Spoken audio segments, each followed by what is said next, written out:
except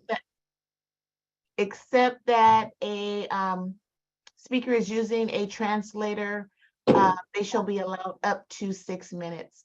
So at this time, I'll open it up to the public for any items that are not on the agenda.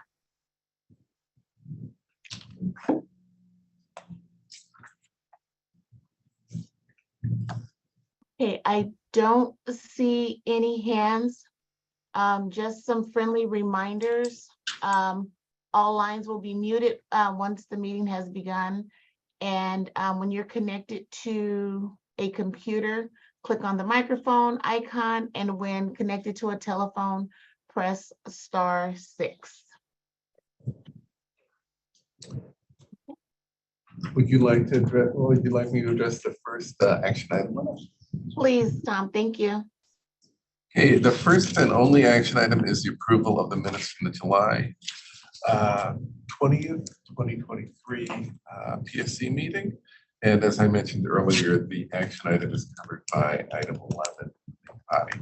Do I hear a motion to approve? This is Albert with Region 5, and I move to approve the minutes as written. Thank you. And do I hear a second? This is Rachel from Region 3, and I'm second. Excellent. Clarissa, how do you vote? I approve. Anna, how do you vote? I approve. Eduardo, how do you vote? I approve. Cecilia, how do you approve, or how do you vote? Oh, no, you're not here. Cindy, how do you vote? I'm going to be abstaining this morning. Thank you. Cindy, Elaine, how do you vote? Approve. Thank you. Sandra, how do you vote? I approve. You, Winna, how do you vote? I approve. You, Lashonda, how do you vote? You know what? I'm I sorry. I approve. abstain. I was not at the last meeting. I I think, apologize. I think you also have the option of approving what's For the record. for the record. I will approve for the record then. And I think Lashonda, you're in the same boat. Yes, I approve for the record. Thank you. And Olga. I approve. Thank you. Thank you. And the motion passes. And we're ready to move on to item 5. All right, thank you. We'll start with our informational items, and this is recent production issues, and we'll ask Arnold and Lisa to provide the update. Thank you, Winna. Hello, good morning, everyone. I will provide an overall update of how July turned out from a production, which was significantly better than June was. With July, we didn't have major outages, so we maintained full system reliability. We did have some issues on several days with some slowness in the imaging application. 2 separate incidents, one on the 12th, that lasted about 45-50 minutes. And that was on the OCR, the optical character recognition component of the Highland imaging solution. Then on Monday, the 24th, there was another bout of slowness. This one was related to the 2307 release and that was resolved. And on the next slide, I'll have some more information. And then also related to the 2307 release, we had a change that was made on the lobby kiosks that made the kiosks unavailable from 8:20 to 10 a.m. And we were able to resolve that as well.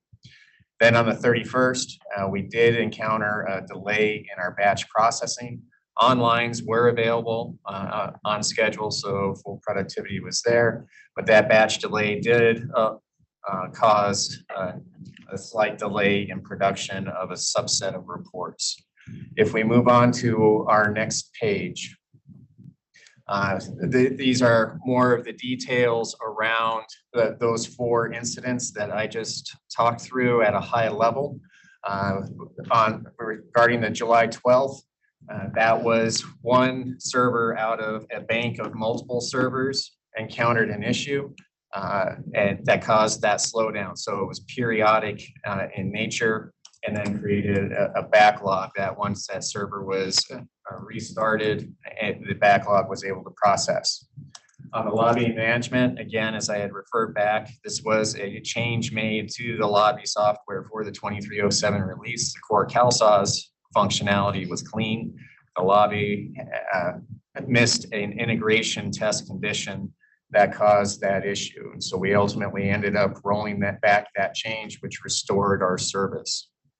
On the imaging slowness issue, what had happened was there was a functional change that was made as part of the 2307 release on the Highland side in the solution that ultimately resulted in a performance degradation. So the system wasn't performing as efficiently as it had prior to that change. And so Highland had to back out that change in order to restore system functionality. And then on July 31st, with the reports delayed, we had run a DCR, which was a data change request associated to address a conversion defect. It caused one of our batch jobs to take longer to complete, and we stopped the job, analyzed what was happening, and made the necessary adjustments to allow it to complete. That did result in the reports being delayed. So with that, if we move on to the next slide, Lisa will also talk through a foster care clothing allowance issue that the team has been working through. Yeah, so good morning, everyone. So this is a application issue that we had each year. We have a subset of counties that opt into running a clothing allowance. It's an annual job that typically runs in August to issue a supplemental benefit to children in KingGap, AAP, and foster care. So this was the first year that we were running it, obviously, for some of our newly migrated counties, and we did run into an issue. There are about 7 counties that were impacted by this issue. And the allowance that was issued in some cases was either underissued or in a couple of cases overissued. And for YOLO, they had actually changed their decision to opt out of this run. And unfortunately, changes were not made in time prior to running this earlier this month. So over the past week, we have been working directly with each county on the remediation actions that we have been with the county direction taking in the system to run additional processes to make sure that we issue any of those deltas in benefits and get those notices out. So through last night, the last 2 nights, we've been running these processes. As of this morning, we're doing final validations and be touching base with the counties to confirm that all items have been remediated. And if there's any remaining items, the path forward to get them to closure as soon as possible. We did identify the root of the issue. There was a system change request that was pushed out beyond August pending some input. It should not have been pushed that far into the future. It's currently in our 2311 release, given that the timing of this run is always in August. So we still have to make changes prior to next year and confirm that we have all the appropriate current information from our new counties to make sure that we are addressing the amounts and that they're in the system prior to running this time next year. So we wanted to give that update here because it is an active item that we are remediating, and we do apologize for the impact we had there on the counties and the beneficiaries for this particular item. Back to you, Arnold. Thank you, Lisa. And as an update, I'm going to have Jeremy Grecian join us. Last month during JPA and PSC, based upon the bout of incidents that we had and the impact that we had to the counties, we've initiated another deep dive into our monitoring progress across the overall system. And there was a number of action items that were identified. So with that, I'll hand it over to Jeremy to give us an update on where we are with those action items. Don Coffey is also here and from a QA perspective that can assist. So Jeremy, I'll hand it over to you. Thank you, Arnold. Good morning. This is, as Arnold described, some areas of action that we've been partnering with QA and consortium as well as the various technology teams to run through. And so I'll just briefly go through, each area and where we're at in terms of our target to get it done. So for, the first area, we're taking a step back and looking at the monitoring alerts and thresholds, and looking to identify where there's tuning opportunities. And so we've partnered with the vendors, and reviewing our current thresholds and where there's opportunities for adjustment. We've had some initial readouts with our target, analysis to complete in September. The second item on the table is, in the June scenario that we identified some opportunities where there may be use cases where we can course correct quicker. We've identified some of those areas, specifically in the area of ForgeRock as well as the core database. And so we are aligning on the technology changes that are required to actually be able to execute these things in a more seamless, quick way to prevent component failure from having elongated outage times. And we're targeting to have that complete for the ForgeRock, the authentication platform in September, and the database in January. Another item that was called out was we had some opportunity to improve our partnership with the counties around maintenance. Specifically, this was tied to some network upgrades, where we had some failures where if there was a different communication or partnership with counties, we potentially could have mitigated that risk by having people on site to help with the capacity on site to recover that scenario and much faster. And so we've aligned on some adjustments in our pattern where we reach out ahead of time for those changes and coordinate those in partnership with counties. And then the last item is around, we had a scenario in June where we identified when we failed over to the east that for the authentication platform ForgeRock, that there's inconsistencies in the configuration. So we are looking at our opportunities to make sure not only that the configuration is consistent from east to west, but also there was some opportunities identified to make sure that our threat detection capabilities are more consistent and the prevention measures are more conclusive across, looking at benefits Cal all the way through the Kelso system. So the analysis for that activity is complete. And we're targeting to implement that by middle of August. Don, is there anything you'd like to add with that? Yeah, I would like to add a couple things. The middle, the third to the bottom that has been completed. Thank you to the counties for your patience and understanding with that and the enhanced engagement. That has shown proof positive within the past month. So with engagements and planning and coordinating downtimes or interruptions to their offices or their services. If you go back up to the top for the alerts and thresholds, this is a big pie and we have to take it at a bite at a time. So we're looking at the practices of all of the partners that we have. This would be within Highland and AWS, but we have to focus specific on the operational side of it. So the target completion for September is a part of that. And what we want to do is get that foundation set for best practices, and then we can start engaging and looking at other areas to monitor for it. But we have to get that foundation first. Those would be the updates that I would have. We do confirm the status of these and have been collaborating and actively participating to provide better monitoring and delivery to the counties. I'll pass it back to you, Arnold.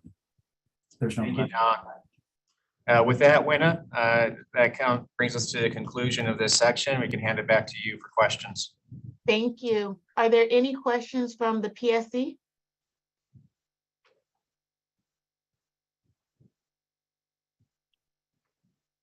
Seeing none, are there any questions from the public?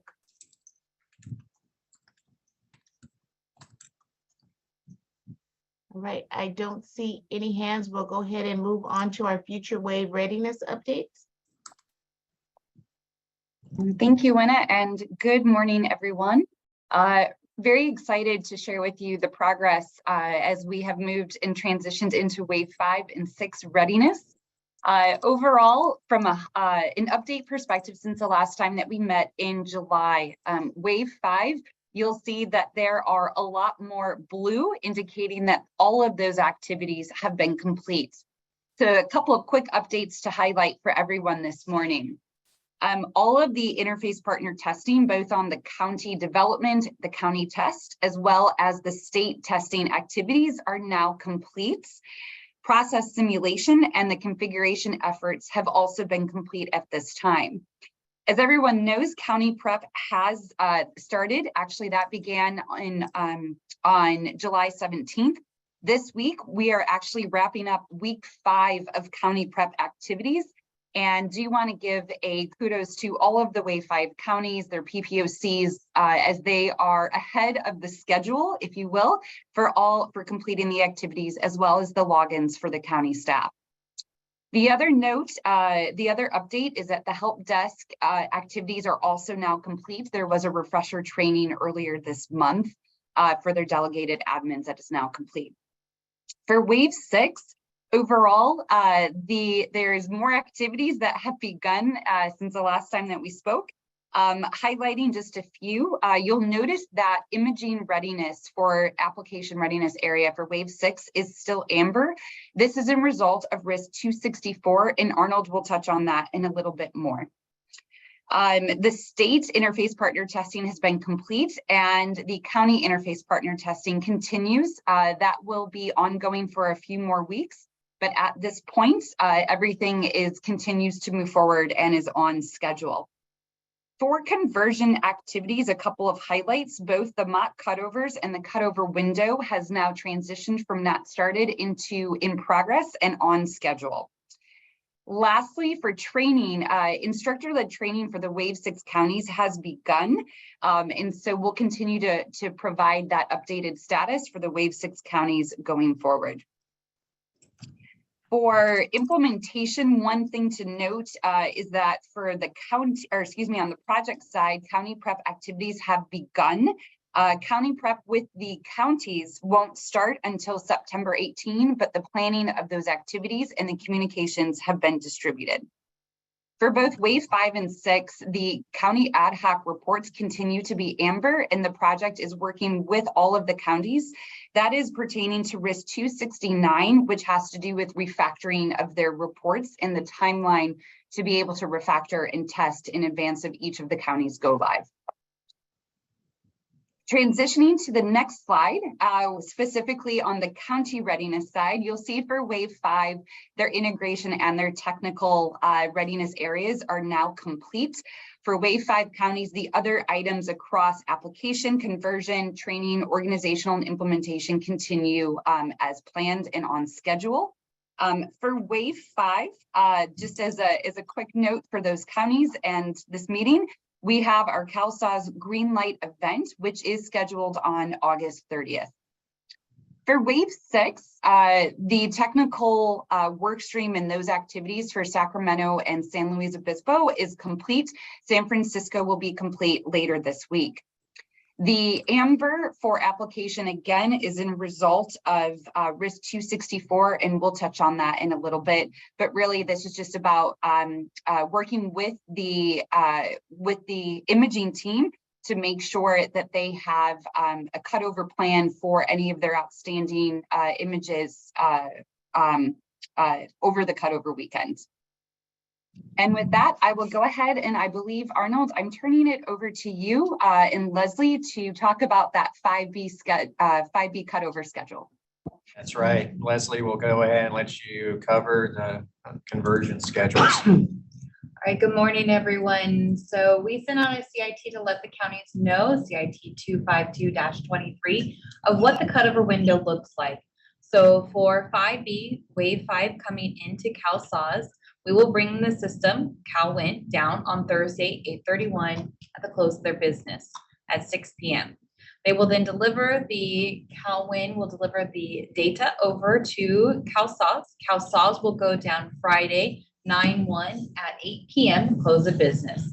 We will then use that weekend to convert all of that data and validation and bring the system up before 6 a.m. Monday, Labor Day, 9/4. Additionally, to close out wave 5, going to the next slide, we have the 5C closed cases, and then starting with wave 6A, bringing in the county workers' offices and units and positions. That cutover has been finalized. A CIT will be going out by the end of this week to let counties know what that cutover window looks like. That cutover window will require CalSAWS to go down Friday, 9/15 at 8 p.m. at close of business. And then we will convert over the closed cases and wave 6 counties offices, bringing the system back up Monday before 6 a.m. on the 18th, sorry. And then that will conclude that wave 5 will be 100% in CalSAWS. Moving to the next slide, we can look at what wave 6 holds in for store for us.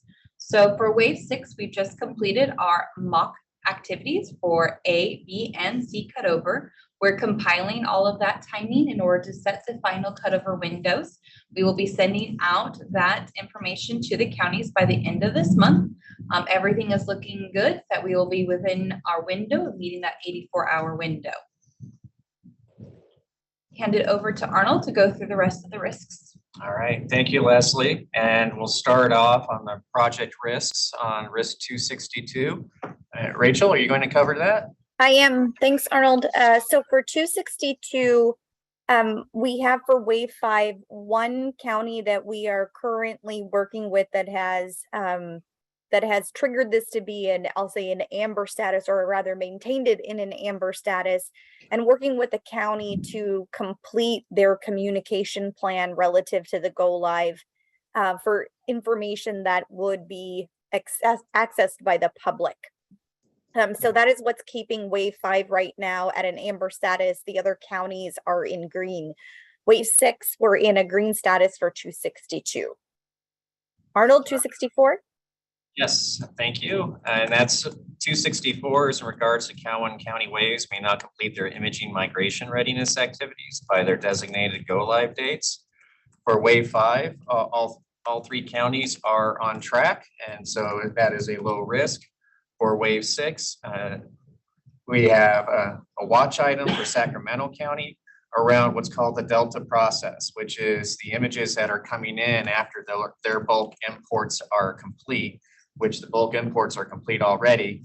And so this is just coordinating with Sacramento to make sure that that last set of images that were captured right before go live also get converted over.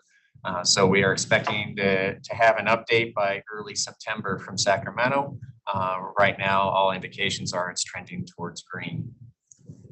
Moving to 269, Cowan counties may not have enough development and testing timeline to refactor their ad hoc reports and ancillary systems. We leave these in amber just due to the focus on the reporting.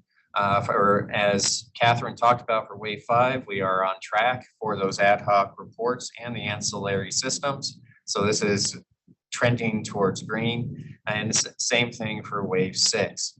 But we leave this as amber just due to the impact this has if the activity is not completed. Moving on, we go to 289. Rachel, I'll hand it back to you. 289 is the risk that we've been using to track moving from the legacy CalWIN Lite to the new solutions, whether it be Benefits Cal or the child care portal that external partners, community-based organizations were using to provide services. That is still in a green status for waves 5 and 6, and we're just keeping it here to monitor it until we get complete through the process. Arnold, 258. Yeah, so 258, happy to report that with a forecast for 5 and 6, as Leslie talked through, is below the 84-hour window. So these are now trending green for both 5 and 6. Moving on to 285, preparing Cowan counties to operationalize CalSAWS after their go live. Rachel, I'll let you give the update on that. Sure. 285 for wave 5 has been retired. So happy to say that the wave 5 counties are prepared and ready to take over at the end of the post-implementation support period. which is at the end of those 60 days. We are still working with the Wave 6 counties. We have gone through their assessment, working with them on their plans. So we are in a green status for Wave 6. Arnold, 279? Yes, 279 is related to Calhoun counties being prepared to reconcile their fiscal and state reports as they migrate to CalSOS. Again, these are left with an amber status as we work with the counties before go live to work through the CalSOS reports that they will be using, and also the fact that they face a bit of a hybrid close with closing off of Calhoun and CalSOS. And then after go live, there is a meeting that is occurring on Thursdays where they can come to the table and ask further questions and have white glove service as they work through the first couple of months of reconciliation. Moving on to 280, the unresolved go live dependent defects not resolved prior to the go live could impact county caseworker business processes. What we've seen is a steady improvement in the number of defects that are being encountered as we go through with the waves. We expect that to continue with wave 5 and wave 6. And any defects that are open after the cutover are included in the go live packet. So the county caseworkers have the workarounds that are in place for any of those remaining defects. 293, I'll actually defer because we have a separate slide for 293, and I'll have Lisa join us, and then I'll just close out with risk 240. And that is the scaling of CalSOS production operations, including batch operations to provide 58 county support without effectively taking into account the multi-county and multi-vendor CalSOS ecosystem may impact business operations. This is another one of the risks where we go ahead and leave it yellow. There is a checklist that is completed prior to go live to make sure that we are integrated with the counties with things such as the files that get exchanged out of the CalSOS batch on a nightly basis and the reconciliation that occurs, as well as the integration into the communications channels for updates on project issues, risks, production outages, integration with the county or with the project processes for escalating issues, as well as enhancement requests, and just making sure that in overall that communication is effectively flowing between the counties and the project prior to go live. So those checklists are complete prior to the go live, and for wave 5, we're very close to completing. Wave 6, we're on track. With that, I'll ask Lisa to join us to give us the update on 293 regarding the COLA run and the impact on wave 5. Over to you, Lisa. Thank you. Good morning again. So this risk was opened specific to the timing of the CalFresh COLA CalWorks map increase and wave 5 county cutover later this month. The risk was around if this COLA is run for our wave 5 counties after cutover, there may be a delay in benefits for those subset of cases that have a yellow banner. So since we last met, we've had frequent touch points with CDSS, and the good news is that we have received all the values that we need to run this COLA. And so for our wave 5 counties,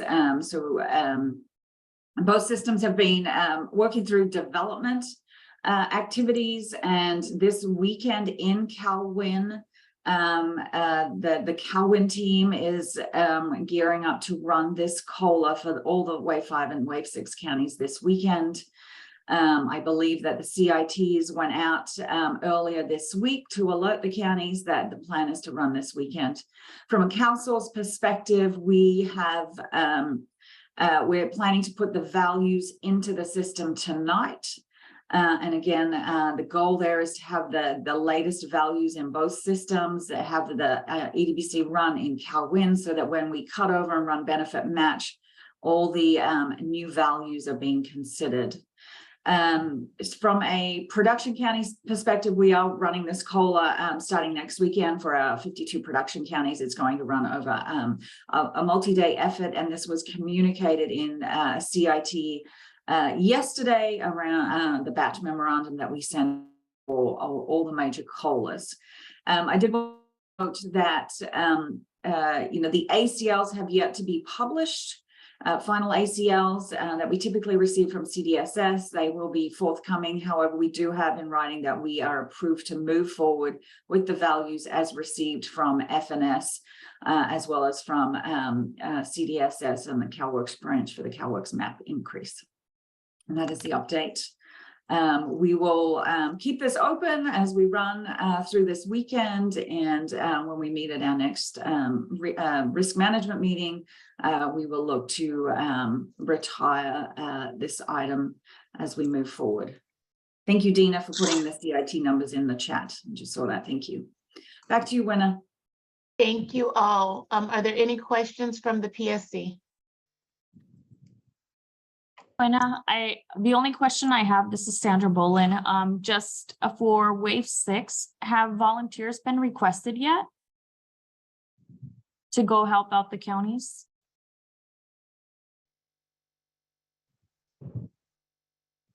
Hi, this is Catherine. I can actually respond to that. The curfew request for wave 6 post-implementation support has not gone out yet, and it will go out in the next 2 weeks. Thank you, Catherine. Thank you for the question, Sandra. Are there any additional questions from the PSC? Okay, seeing none, are there any questions from the public?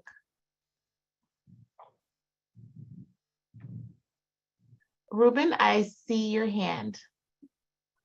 Hi, y'all. Yes, this is Ruben. Can you hear me? Yes.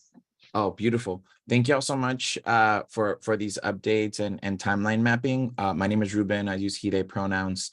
Part of my time goes to UC Berkeley, and the other part of my time goes to supporting state and national efforts for college student basic needs. I just wanted to put something on our radars here.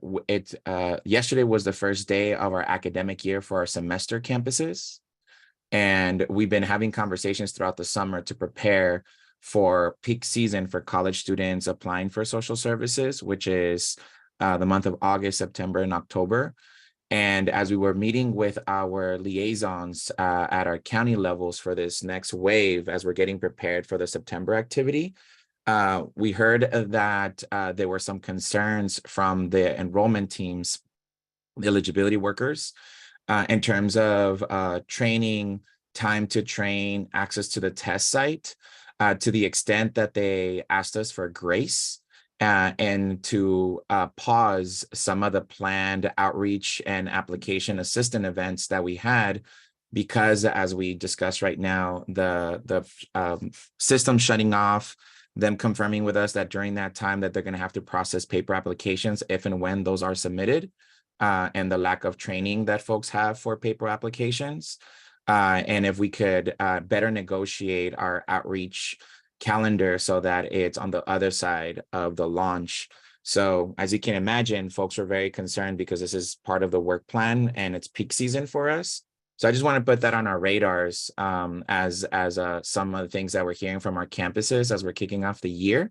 And then just to live for you all that because of those dynamics, folks are having some concerns of the relationship between using Get Cal Fresh and trying to encourage folks to use Benefits Cal.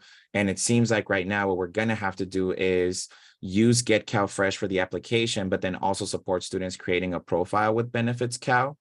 And I was just asked to just give y'all an update from the ground as we're kicking off the academic year, and that our quarter campuses launch end of September. So we're hoping that the rest of the counties and locations will be in a better place by the time that we kick off that side.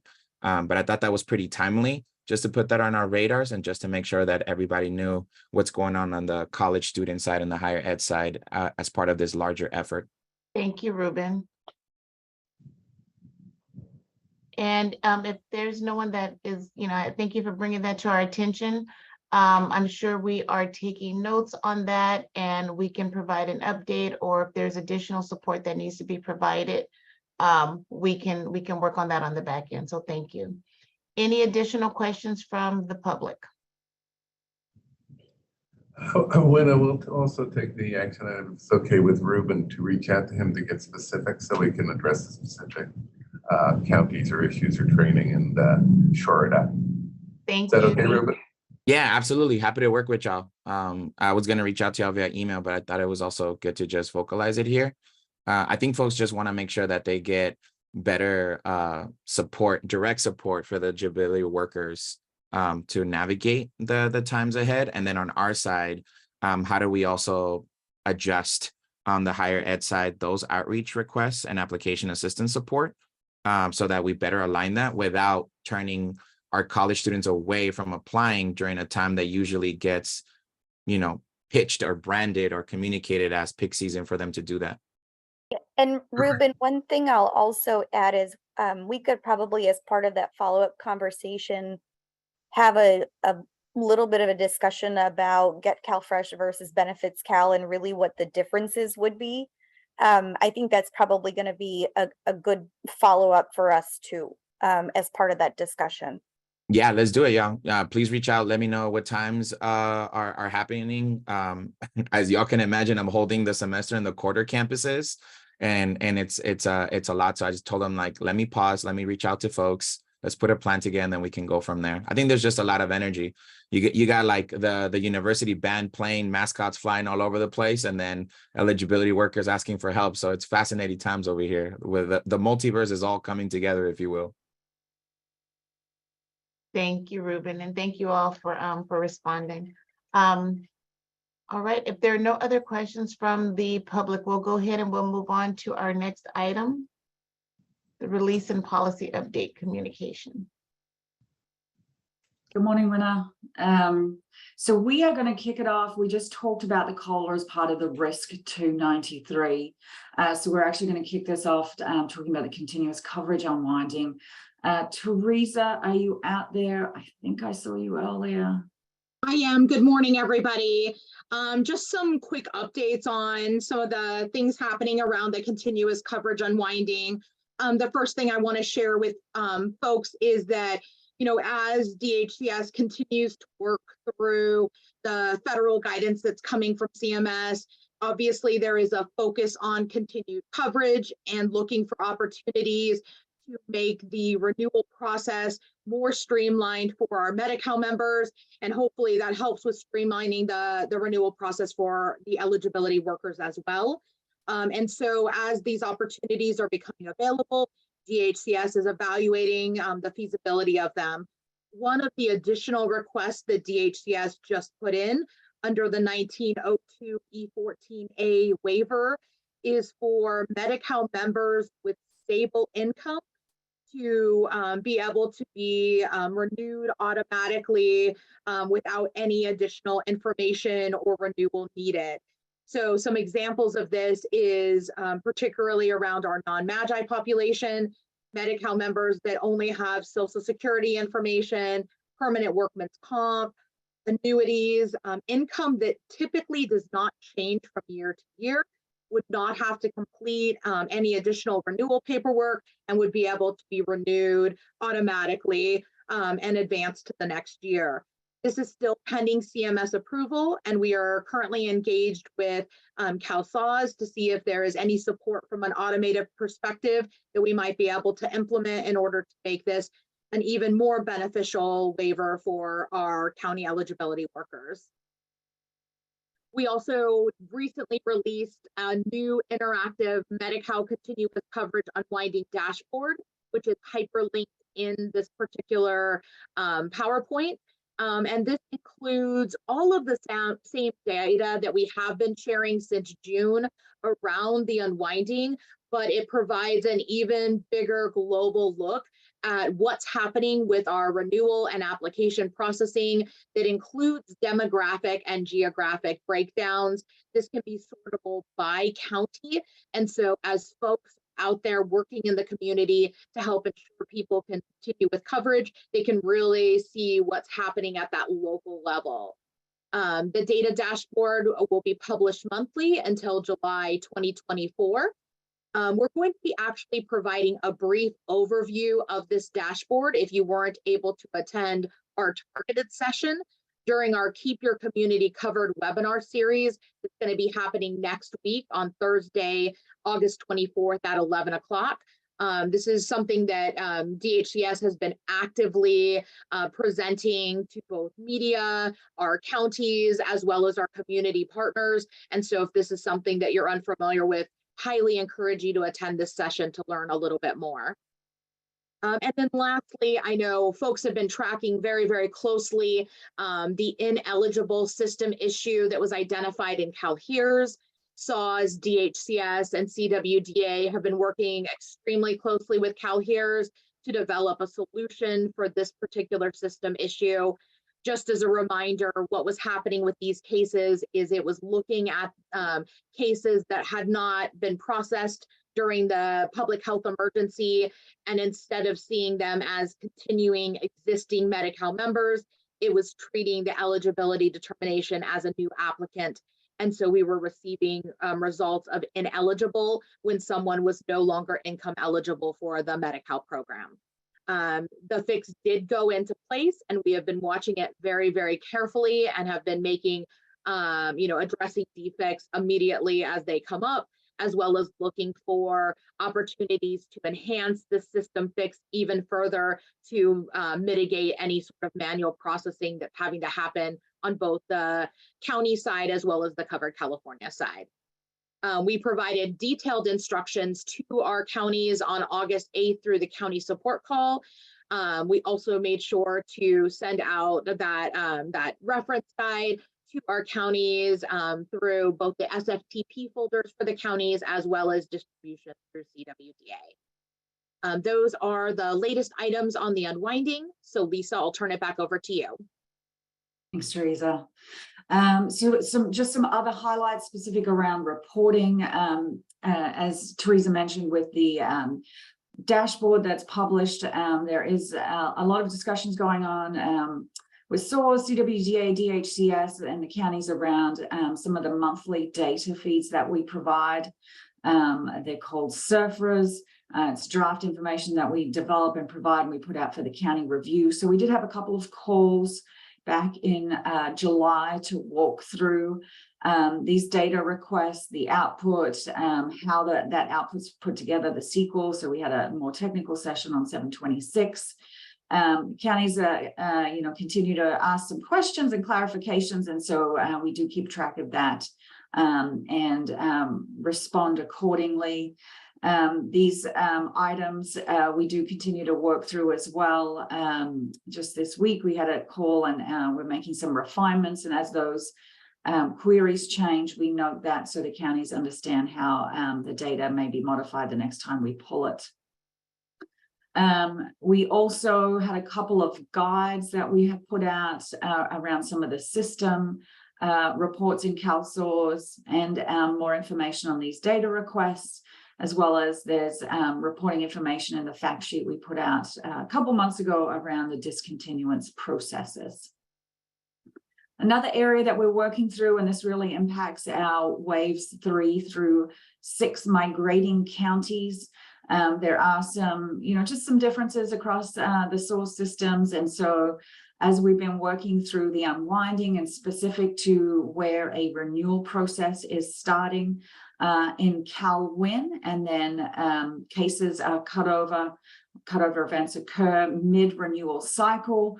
We're making sure that, the necessary data, if it doesn't exist, either processes are being run in CalWin to make sure that when the renewals come into CalSAWS that counties can process those, or we can pick them up in the automated discontinuance processes. And so that's something that's an ongoing effort, and we have been working with the Wave 5 counties. There's 3 particular areas where the Calvin team is working on some changes that are occurring as we speak prior to cutover, so that when the renewals come through for the September and October cycles, they can flow through the automated processes. We also have, based on the meeting we had on 7/20 with the counties, we had some great suggestions there for enhancements to the existing council's report. So they're being prioritized for implementation. And then as we receive incidents and questions in from the counties, if we identify system defects, they're getting prioritized to get it fixed on an expedited cycle. And then since, you know, this is a very important high focus area for the counties, CWDA and the state, we continue ongoing support and communication here. We have the bi-weekly reports call, and that's where folks can present, you know, bring up these topics. It happens every other Thursday. We also are happy to hold any additional sessions, you know, with regions or groups to talk about reporting, and that can be requested through regional managers as we move forward with the ongoing renewal activity for the next 12 months, really. So that's kind of a quick summary of where we're at. It is a focus for the team, and we look forward to those continued discussions with the counties as we move forward. Next slide. I think, Karen, you're taking the prioritization one, walking us through. Is that you out there? Let me get my microphone down. There we go. Thanks, Lisa. So an update on the committee enhancement prioritization. So a little bit of background. During COVID, we stopped doing committee prioritization. At that time, you may recall that we had a lot of policy that had to be done very quickly, and we worked through all of that. And then as we've gone through migration, that's filled a lot of the time on enhancements, and we've had a lot of policy also going in. But as we wind down migration, we are ready to begin committee prioritization of enhancements. So these are not for policy, because policy already gets prioritized, but for those enhancements that committee members would like us to, you know, figure out a way to get into the system. We have done some internal training with our business analysts in the last couple of months, last month and this month. And as part of the upcoming committee meetings, we will add prioritization as an agenda topic, so that we can start getting enhancements back on our list for being able to pick off and implement into the system. So we have, for the upcoming meetings, we're going to focus on up to 5 priorities per committee. We have a brand new process for how we are doing that. And so part of the committee meeting will focus on what that process looks like. It's pretty slick. We think it will work simpler for the RCMs to be able to solicit feedback from their SMEs in order to help inform what the committee, what the priorities are for a particular region, and then that feeds into the overall committee prioritization process. So we will start doing that as meetings are scheduled from now on. So most of those will start in September, and they'll just be part of their regular agenda. We typically prioritize once or twice a year, because when we have I think we're at about 25 committees, 5 priorities for each committee ends up being, you know, a lot of priorities. But we do want folks to check back. So we look at it doing it at least twice a year, or about twice a year, so that they can check back and see, are these still our priorities that we did before, which ones have been put in, so we can, you know, maybe update and get some other ones on the list and that sort of thing. And then we try to balance them across the teams and capacity and all of that in order to target them for releases.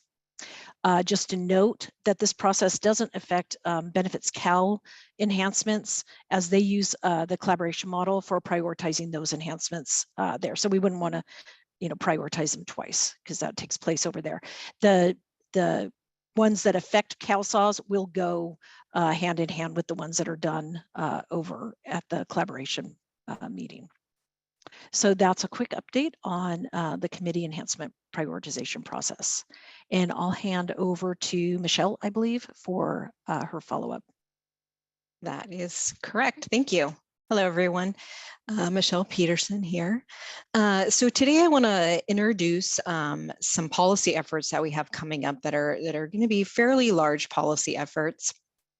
CFAP, FSED, and WITTIP, and I'll give you a little more detail as we move through these slides. But just at a high level, we are going to use a hybrid agile delivery method like we have done for task management changes that we recently implemented and virtual assistant. We are going to be recruiting for smaller county work groups that will review and approve the designs for these SCRs. And all of these work efforts will kick off in the fall of this year. So you could go on to the next slide. So just some high-level details on our hybrid agile approach. So as I mentioned, we're going to recruit for county work groups that will approve and review and provide input on the designs for these efforts. Periodically, we will inform a number of committees, because there's a number of groups that are going to be impacted by these changes. So we'll meet with those committees and share progress and details on the efforts that are going on. The hybrid agile approach, we break the requirements into smaller SCRs to be able to expedite the design and the review. And then any additional enhancements that come from the discussions with the work group, we will do in future SCRs.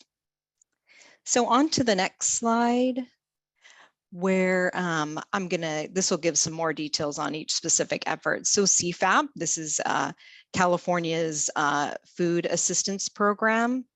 They are expanding the CFAP to non-citizens age 55 and older, regardless of their immigration status. And so policies effective October 1st, 2025. CalSAWS, our tentative implementation date is August 2025 in order to meet that October 1 benefit month. We are going to be recruiting shortly for that small work group to assist us with those changes. Work group CRFI should come out in early September, and we will kick off the CalSAWS design work in October for this effort. Next item is our foster care eligibility determination effort, which we'll refer to as FSED. And then FSED is the eligibility module that will keep California in the CWIS compliance. And so CARES is the system that will replace CWS CMS. So lots of acronyms there, big effort going on. The tentative implementation date for CalSAWS is April of 2026. We are working with CARES right now to develop CARES and CalSAWS project schedule that will include a number of efforts. We are going to recruit for a work group to help us with the worker-facing changes. That CRFI will come out at the end of this month. And then design work will begin in September of 2023. And then our last effort is WITTIP.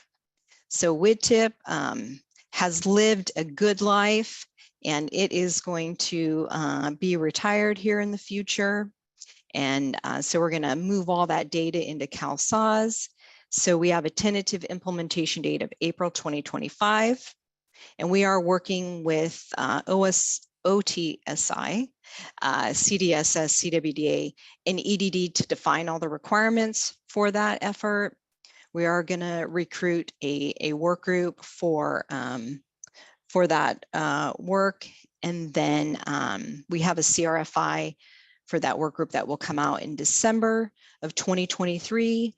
And I can't see what that last item is on the slide, just to make sure I didn't miss anything.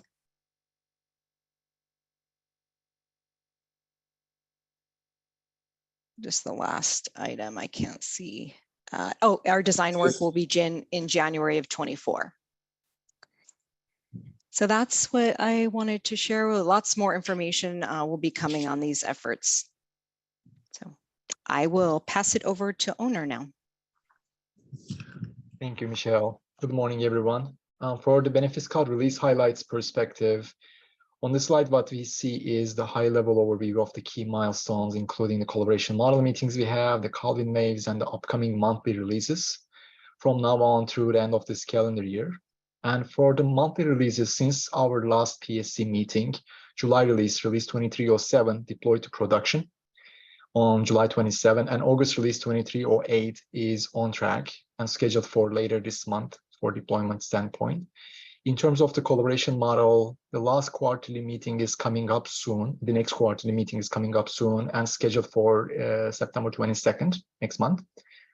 On the Calvin side, as Catherine highlighted earlier, Wave 5 is on the corner. Preparation activities are progressing well and on schedule.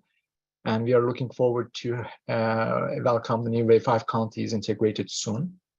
Wave 5 will be followed by Wave 6 in fall this year, and readiness activities also started already.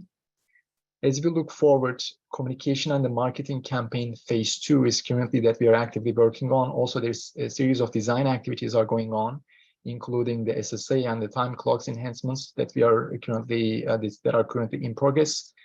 And we are working with our stakeholders on those items as well. With that, Vina, I think I will be handing back to you and Tom for any questions. Thank you.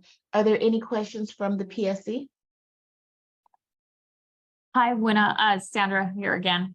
I do have a question, and thank you again for all the information on the committee prioritization. I think that's a great idea to prioritize some of the enhancements from the committee, but I wanted to ask, for the sake of the enhancements, how do you come up, like, or is there representation from most of the counties there? And is it a voting process on how those get prioritized, those enhancements get prioritized? Yeah, so to determine the priorities, they have a list of enhancements that they can choose from, and each of the RCMs votes to determine essentially what the top 5 priorities are. And then we look at, we have a subsequent standing meeting with the regional managers that we look across all the committees to get input from them on top priorities and trying to balance them. We call it an SCR planning group, and that helps inform which things that we can essentially put on a list for our vendors to be able to kind of pick off of. And we try and balance it across various committees. Did that answer your question? Yes, that answered my questions. Thank you so much. Sure. Thank you. Hi, Winna, I have a question. Hi, Elaine, go ahead. Hi, yes. Hi, Karen. This question is for you. Thank you so much for your updates. The last point that you made on your slide was regarding the benefits CAL enhancement, and that it was, I didn't quite catch if it was how it was different in terms of how those enhancements are prioritized. Could you just review that briefly? I sure can. So within Benefits CAL, there is an established group that we call it the collaboration model, and they prioritize enhancements for the Benefits CAL side of the house. So that's one. It has state members, it has county members, it has advocates, it has customers, and they make up a group. There's about 28 members on that, and they prioritize those enhancements that are the public facing enhancements. And then, and so it has its own set of funding and everything. And so the committee side is basically the behind the scenes, if you will, enhancements. that, you know, are made typically on the CalSAWs. CalSAWs may support benefits Cal changes and does very often, but we don't prioritize them separately. We keep those together on the benefits Cal side if it affects benefits Cal. Okay, great. Thank you so much. Sure. Thank you, Elaine and Karen. Are there any other questions from PSC? Hi, Winna, this is Cindy, Region 4, Cindy Utes, Region 4. I have a question for Michelle. Hi, Cindy. Hi. Thank you for that exciting presentation about those new things coming, CFAP, FSET, and wood tip. Lots of acronyms for us to learn. So on the wood tip side, I didn't see the collaboration with child support listed on your slide, but just thinking ahead that, and I know there's a lot still to come, but because of how the recruitment, recoupment impacts the time clocks, I'm assuming that would somehow flow into the CalSAW system as well, as you know, wood tip kind of sunsets out. So exciting to see all those changes. Yeah, it definitely. Well, I'll notate that just so it's something that we don't forget. Just in case. Yeah, but yeah, definitely will help. You know, be able to look to see if months have been, you know, what months of aid were received. You know, you're just going to have to go to CalSAWs instead of accessing another system. So all that data is, we're bringing in all of the data at this point from WIDTIP. So and it'll also incorporate like your welfare to work individuals that are disabled and stop the clock and all that. So it'll just be all incorporated into one system. Absolutely. Yeah, sounds great. Okay, yeah. Thank you for that presentation. Yeah, you're welcome. Thank you, Cindy. Are there any additional questions from PSC? All right, seeing none, are there any questions from the public? All right, seeing none. Oh, Ruben, I'm sorry. Yeah, just a quick follow-up, y'all. In terms of the updates on the reporting side, those were very helpful. I was just curious if we had updates and confirmations of the representation of college students in the reports that are going to be shared. I promised y'all that at the next meeting I would share the trailer bill language, so I'm putting that in the chat. The chat is the official California state trailer bill language with the mandated requirements on activities for funding as well as mandated reporting. And if you control find for CalFresh, you'll see that there's 9 mentions of CalFresh and the state trailer bill language with mandated reporting. And out of those 9 mentions, the overwhelming majority of them are geared towards community colleges, CSUs, and UCs being mandated to improve their activities on CalFresh enrollment, not just outreach and application assistance, but enrollment specifically. And in the reporting clauses, they're asking for the reporting of CalFresh activity as well, in addition to other social services. So I was just curious if those conversations are underway and how that's being done in partnership with CDSS. If we don't have time for that discussion, just want to put that on our radars, honor my request to make sure that I updated you all on the trailer bill language. And then if I can know who's the best point of contact for me to follow up with, just so that we can design, confirm, and make sure that we have a plan for this first year of mandated reporting to this extent. Thank y'all. Hey, Ruben. So this is Karen. We can take that back. I don't believe, and Michelle can help check me. I don't think we've received direction from CDSS yet, specifically, you know, ACL or policy direction on this. And if CDSS is on and has a comment, I'm not sure if they're on or not, but we can take this back and check. I don't have an answer for you today, since it was just chaptered in July. Yeah, I agree with you, Karen, on we don't have any information at this time. Sounds good, y'all. Happy to follow up then. All right, thank you. Any additional questions from the public? This is Jennifer Tracy from the Advocates Group. Going back to slide 20 or so, I just wanted to acknowledge the change in the batch process for renewals and benefits Cal, so that when people set up their accounts, that their renewal will populate within an hour rather than within 2 to 3 days. And we really appreciate that change so that people can get access to their renewals and pause terminations, especially since uploading a document does not pause terminations for people the way that it does if they can fill it out through the Benefits Cal website. So thank you for that change. All right, thank you. Any additional questions from the public? Seeing none, we'll go ahead and we will move on to our Benefits Cal update. Thank you. We are going to start with the previous. Can we go back to the previous slide?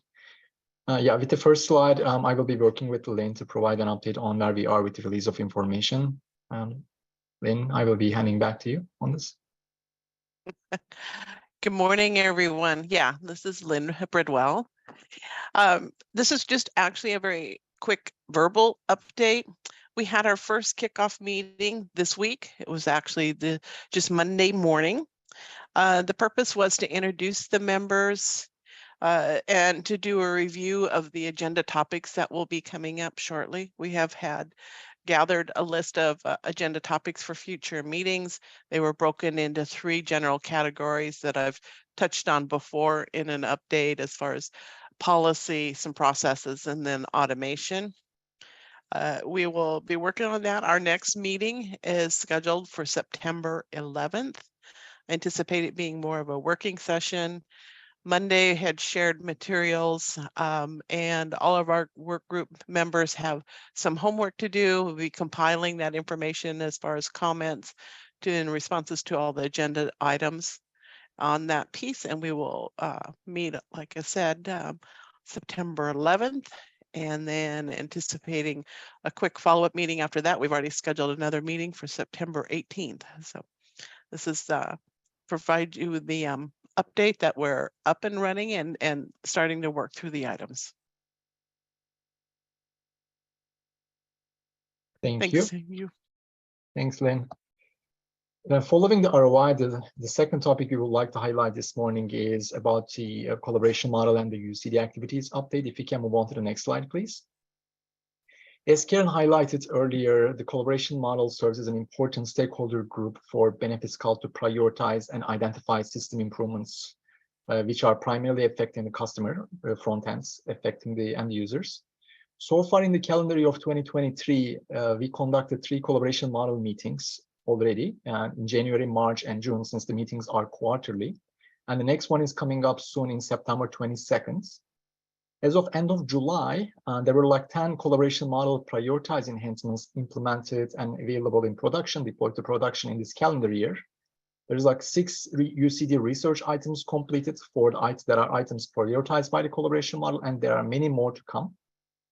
And we also work together with county, state partners, and the advocate partners for 12 continuous coverage unwinding enhancements earlier this year. And this list excludes the other policy items, production priority updates, and also excludes the technical updates as well. There are recent upcoming enhancements to highlight here from the customer experience standpoint I would like to share. One of them is about the global search feature, which is implemented in July and available for customers as of part of the release 2307. We deployed in July 27th. And there are 2 more coming up later this month in August for homepage improvements, as well as the announcement enhancements to improve the overall customer experience. Lynn, anything to add? Anything you would like to add from the collaboration model standpoint? I think the only other update is our last meeting was in June. We're in the midst and have collected over 15 enhancement requests. We request those each quarter. So these are being reviewed now to see if we need to, from the submitters, to find out if we need any clarification or any other information. Our next meeting is coming up in September. And in September, we will be reviewing those enhancement requests that we did just receive. during that meeting. And then shortly after that meeting, the members that participate in the collaboration model, those members will be voting and prioritizing all of those enhancements or requests. So we're getting into a cadence, based off of how that model is being refined and worked in a set process for reviewing, collecting the enhancement requests and the participation by all those members. Thank you, Lynn. If you can move on to the next slide, please. From the user-centered design activities perspective, this slide gives us the overall high-level overview of the recent activities that is being worked on, currently July through September of this year. We completed multiple focus group sessions and usability testing sessions for global search, homepage, and announcement improvements, as well as we have been working on the upcoming items such as time clocks and the chatbot expansions to have some discovery sessions, gather the insights to improve the overall experience for the end users. And there are many more sessions to come next month in September as well. And we have been also working for SSA related design items and collecting inputs from the SSA end users as well to get some discovery sessions for their expectations as part of the design activities that we have been working on. And we would like to thank everyone, all the stakeholders participating in those meetings for great collaboration and providing valuable feedback to shape out the design. If we can move on to the next slide. Third and last topic we would like to share with you today is regarding the communication and the marketing campaign, which is phase 2. And we would like to share where we are as of right now with the activities. A couple of months back in June, in the PSC meeting, we shared that we kicked off the phase 2 of the campaign with target completion date of this September 2023. And the core objective of the marketing campaign is simplifying access to services for customers through increased adoption of the BeneFiscal system and increased adoption and usage of BeneFiscal. We also would like to increase the awareness for customers for the features available online. In the downstream, though, which would also improve the operational efficiencies for counties and the community-based organizations, resulting, I think, overall the increase in the customer satisfaction. So we have been working on what could be done with series of stakeholders. If we can move on to the next slide. With these objectives in mind, the phase 2 campaign activities started in June, and with stakeholders including the counties, the state partners, the advocate partners, CWDA, and the consortium, with collecting inputs and the feedback. We had a survey, and there were like series of items as a candidate items has been reviewed. Also, it was open for other ideas too. And as a result, there were like items selected, series of items like 14 or so items or 12 items selected by the stakeholders throughout this survey exercise. And the selected items includes the customizable digital assets for counties and the CBOs. There's a revised awareness toolkits. There is like a series of targeted outreach efforts in specific emails for specific customer segments to nudge and encourage them to utilize features available online, which we will be continuing to working together with our stakeholders to finalize the materials and distribute them next month. If you can move on to the next slide, please. So one of the items selected by the stakeholders throughout this survey was a new animation for BeneFiscal, which gives a kind of a high-level overview, a pretty good overview of what customers can do using the BeneFiscal online. The video will be posted on BeneFiscal YouTube channel, marketing side, and advocate side. In addition to that, the closed caption will be also available for all 20 threshold languages. So similarly for the emails that has been selected by the stakeholders, there's like 6 specific emails to be sent out as part of the outreach efforts. And all these emails will be also translated into 20 threshold languages and will be distributed next month in September. Since the materials are being finalized at the moment, we will not, today we will not share the animation video, but in the next PSC or in the JPA meeting, we would love to share that with you as well. If you can move on to the next slide, please. So in addition to the new animation video and those emails that I just mentioned, there is a set of digital marketing assets that we have been working on throughout the summer months and also selected by the stakeholders. Those digital components or the assets include a customizable brochure and a letter. There is like an awareness toolkit and a fact sheet and a poster. There is also promo cards is being finalized at the moment as part of this campaign. So we are so excited to work on these with our stakeholders. As I mentioned, we are working on with our translation vendor too to get these translated into available threshold languages. And items that are being customizable, we have been providing guidelines how to for counties as well as our advocate partners from the CBO standpoint. If we can move on to the next slide. As it relates to the overall timeline for the campaign and where we stand right now, we started in June, as I mentioned, and we are getting really close to complete the campaign next month in September. We are very excited and would like to thank all the stakeholders, the counties, RMs, state partners, advocate partners, CWDA for all the inputs, the collaboration and the teamwork through last 3 months for this overall experience. So, but more to come next month once we finalize it, especially the animation will be so fun to watch together. So, we will be sharing with you shortly on that in next month. Then anything that I missed to cover for these marketing campaign items they would like to chime in? More than anything, I just wanted to say thank you to all of those that have been reviewing and participating in these reviews. Many of these items have been on a very, very quick, fast-paced review cycle, and some of our members, it was a matter of just a few hours of being able to look at it. So we do want to, I do want to thank everybody for their participation and their quick reviews. This one was a short-lived project based off of some funding constraints so that we can meet it and get these materials ready. I know there's been a lot of excitement and people are waiting for the new trifold to be able to share that information.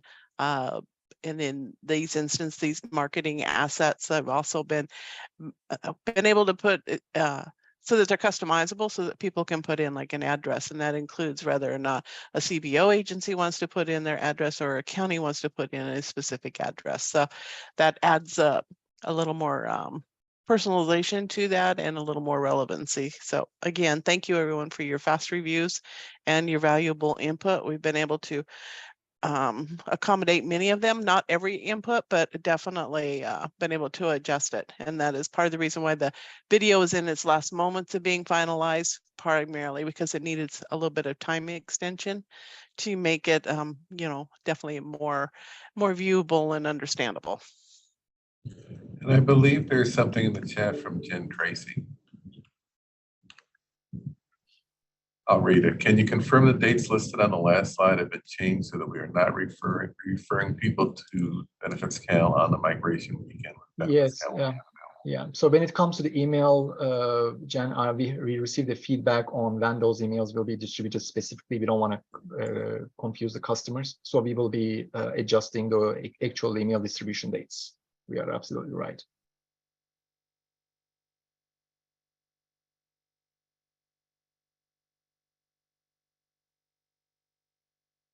Thank you. Any other questions? Vinny, I think I can hand it back to you for open up for other questions for benefits cal.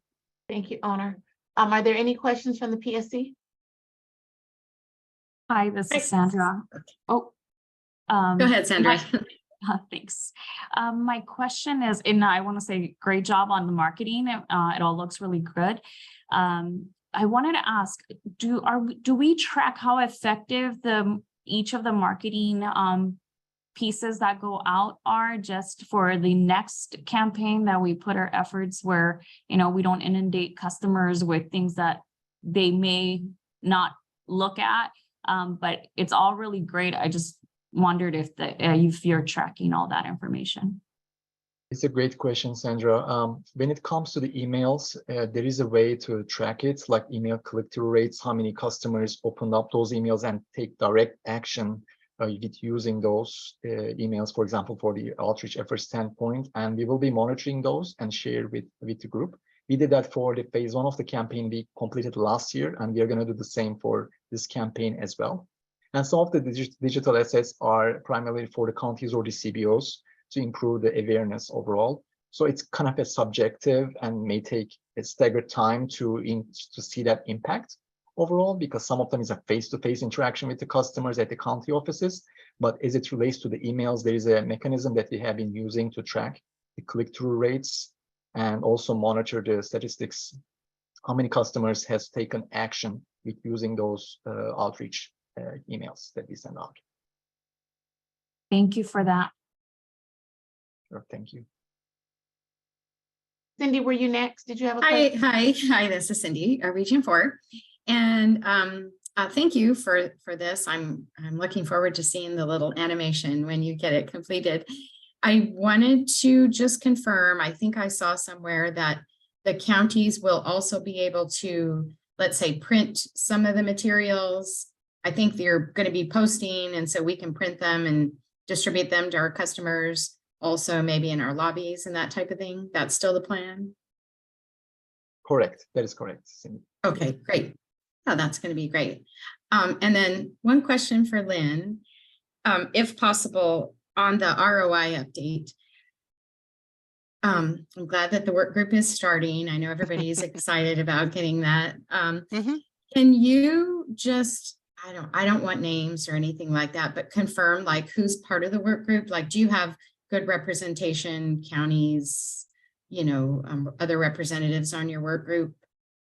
Yes, working, we have, let's see, six county representatives, and the intention is it's widespread across to various regions. We have state representation. CDSS has 2 primary folks that they've named, with a couple of SMEs that will be attending to help for the policy. DHCS has done the same. We have the advocates, the co-leads there. They are participating and maybe incorporating an extra SME or 2. We have OSI, or well, excuse me, OTSI now. We have benefits account staff that is also engaged. So we've got roughly 30 people, 35 that are participating in that. Okay, great. Good luck on that. But yeah, thank you. Thank you for that. Just in case, you know, there's any policy updates that, you know, will come from that. So you've got a good group. Thank you for Yeah, that. absolutely. CDSS and DHCS have already been well engaged in that and reviewing some of the items and getting some of their research done and providing some of that input to the work group members to try and help facilitate conversations. Thank you. Are there any additional questions from PSC? Seeing none, are there any questions from the public? All right, seeing none, we'll go ahead and we will move on to our next item, which is return mail. Thank you. So in terms of return mail, you've heard me talk about this a little bit before we piloted in San Diego. What we wanted to do today was come back and let you know how it turned out in San Diego, what we ultimately ended up doing in this space, and then a little information about the various options that are available to you all if you're interested in using a return mail service. So just as a bit of a background, or if you had not heard the prior presentation on return mail, what we're doing is working on the problem of mail that's coming back because it's undeliverable. Either there's no such location, there's no address, it wasn't accepted, or it has an incorrect address and the forwarding is not desired, and which is the CalSA's choice. So if a forwarding address is known to the Postal Service, it is returned to the county with an information on the envelope that says, here's the new address. So that's what I'm referring to as undeliverable mail. It could be because there was an address change and it's been returned, or because there is a problem with the address or it was refused. So that's what we're talking about here. There are a couple of U.S. Postal Service terms I'm going to use in the presentation, so I wanted to define them up front. And that is the Postal Service's CAS system, coding accuracy support. And it is the system that can really tell you if something isn't going to be delivered.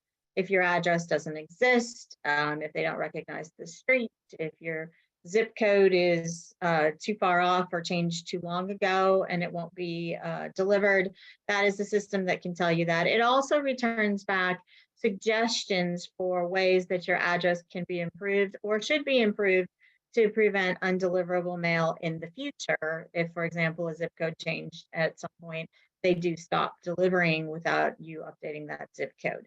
So that's the Postal Services database that you can actually query to get a notification back on whether something is going to be delivered or not. The other system that they have is NCOA, which is the NCOA system. And that is really the system where the Postal Service keeps track of all of the forwarding addresses. So if you put a forwarding address on file, it goes into this system, and that's where they get the forwarding address. Those two systems are available for commercial mailers to actually interface with and find out before you even mail the envelope, if you want, whether or not the envelope is going to be returned to you and or if there's a forwarding address. So we're going to talk about those couple systems as we go through the presentation. So I wanted to give you the background, but we can move to the next slide. So what we did also want to remind everyone is, what is the situation today? So inside of CalSAWS today, address verification is performed through a third-party service, but it is at the time the address is entered, not at the time that it's mailed. Interfaces, if the address comes in through an interface partner, those are not verified, and neither CAS or NCOA are hit up against. It is an address verification through a third party like Pitney Bowes, and there are some others that do that. All mail pieces are mailed because at the point of mailing, obviously we have no idea whether or not it's going to be deliverable. And those which are undeliverable or have a forwarding address on file are going to come back with that yellow sticky that's in the upper corner that you're probably familiar with and have seen even at home. If you go to the next slide, so that's our current situation. So we took a look at what can we do here to try to have better service to our clients, the end clients, because obviously what's happening is a piece of return mail that's coming back to the county. That is a 2 to 6 week return process, at which point, as a county worker, you have no idea that your client has not received their mail, right? Unless they contacted you and said, I'm missing a piece of mail, I was expecting something, I don't have a packet, you have no idea that that thing is on its way back to you. So if we wanted to see how can we make sure that the workers can know much faster that they are not going to be able to get that piece of mail to the individual. And that can help to prevent future mailings, because it's possible in that 2 to 6 week period that reminder notices and other things have gone out. And again, the client didn't get the first correspondence. So we wanted to improve client service by getting that information back faster to the counties. We'd also like to reduce the expense of those secondary mailings. If you can correct that address sooner, then perhaps secondary mailings won't be needed, because you know that the packet, for example, didn't make it. You correct the address and resend it, and perhaps all the reminder notices don't have to go out. And then, of course, reduce the amount of return mail that's coming back to the counties, because return mail is a workload. Some counties do get, trays and trays and trays of return mail. And so there is a workload associated with that. So those were our objectives. So let's talk about what we did in San Diego. So to try to hit some of those objectives, we did a pilot. San Diego graciously worked with us on that because they were hitting up against a U.S. Postal Service database called ACS, which is not necessarily a preemptive strike, but it did allow them to reduce some of their return mail. So we worked with them to pilot the new service whereby we were going to hit up against both CAS and NCOA and be able to return that information to them as to what the results on any individual piece of mail would be by the next business day. So they would know by the day after the next business day that the piece of mail was not going to make it to the client, or that there were some suggested things that could be done to make the address better. So we've done, in this particular results, this is what happened in July. So that was 20 days of central print mailings. During that period of time for San Diego, 206,159 envelopes were mailed. And of those, 9,715 envelopes are undeliverable. Some of those have probably made their way back to the county. Others still have not.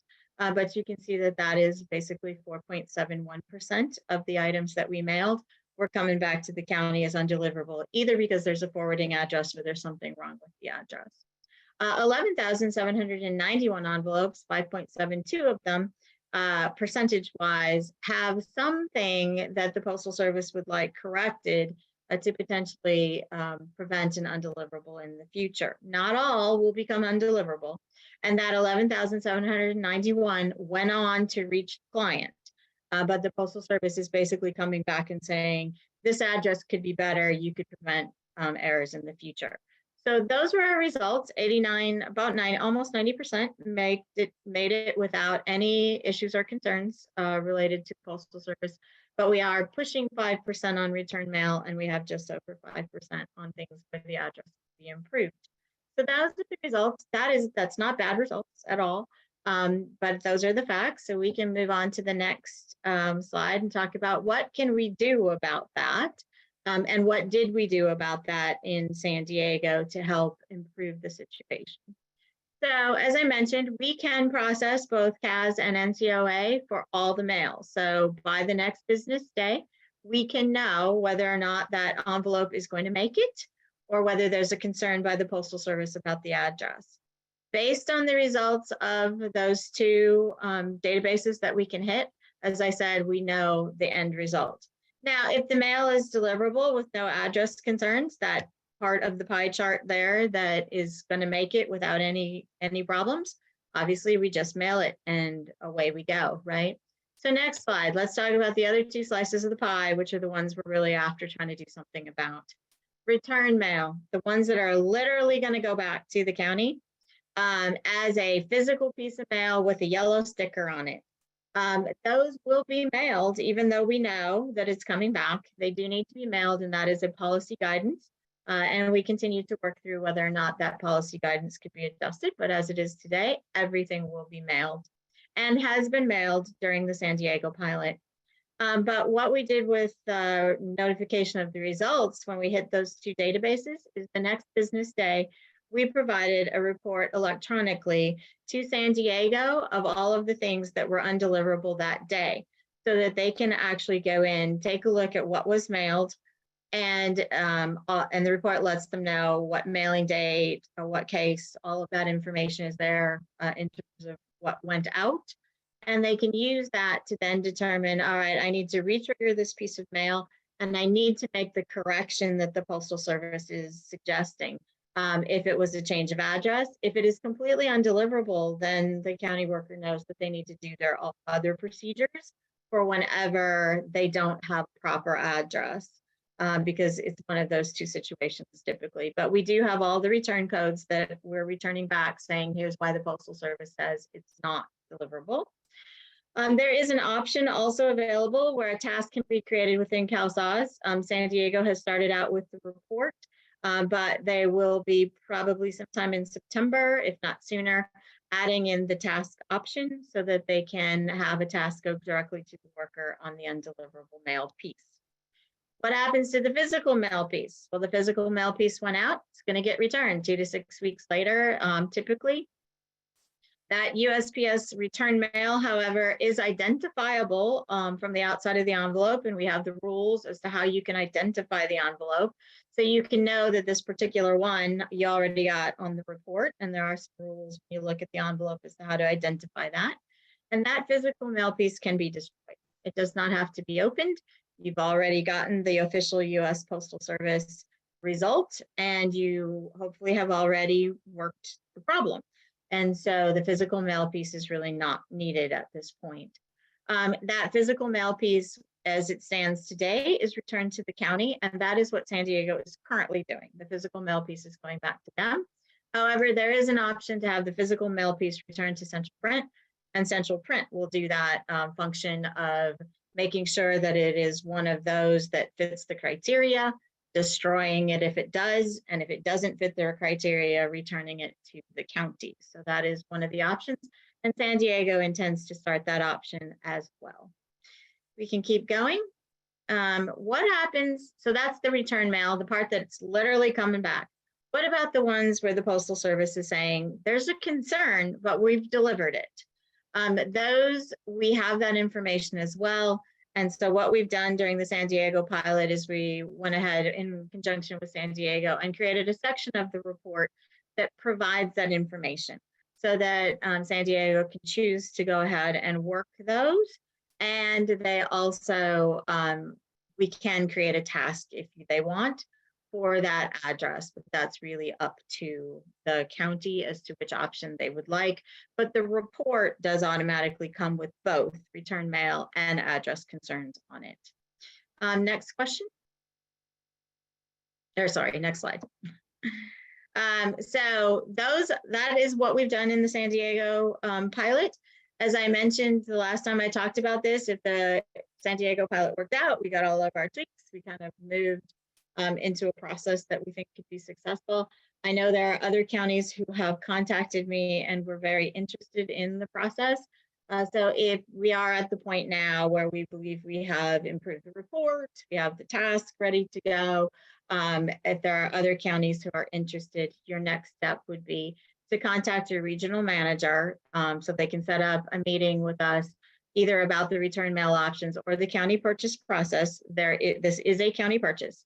There are charges from the U.S. Postal Service, and then obviously depending on what options you choose, there are also some charges associated with that. So it is a county purchase to join the process, but I know I have a number of counties who have contacted me about how can they start the process and get information on that.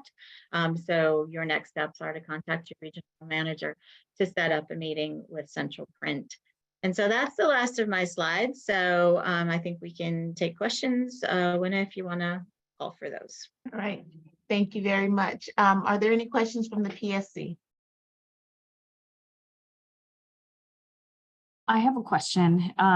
This is Sandra. For the central, for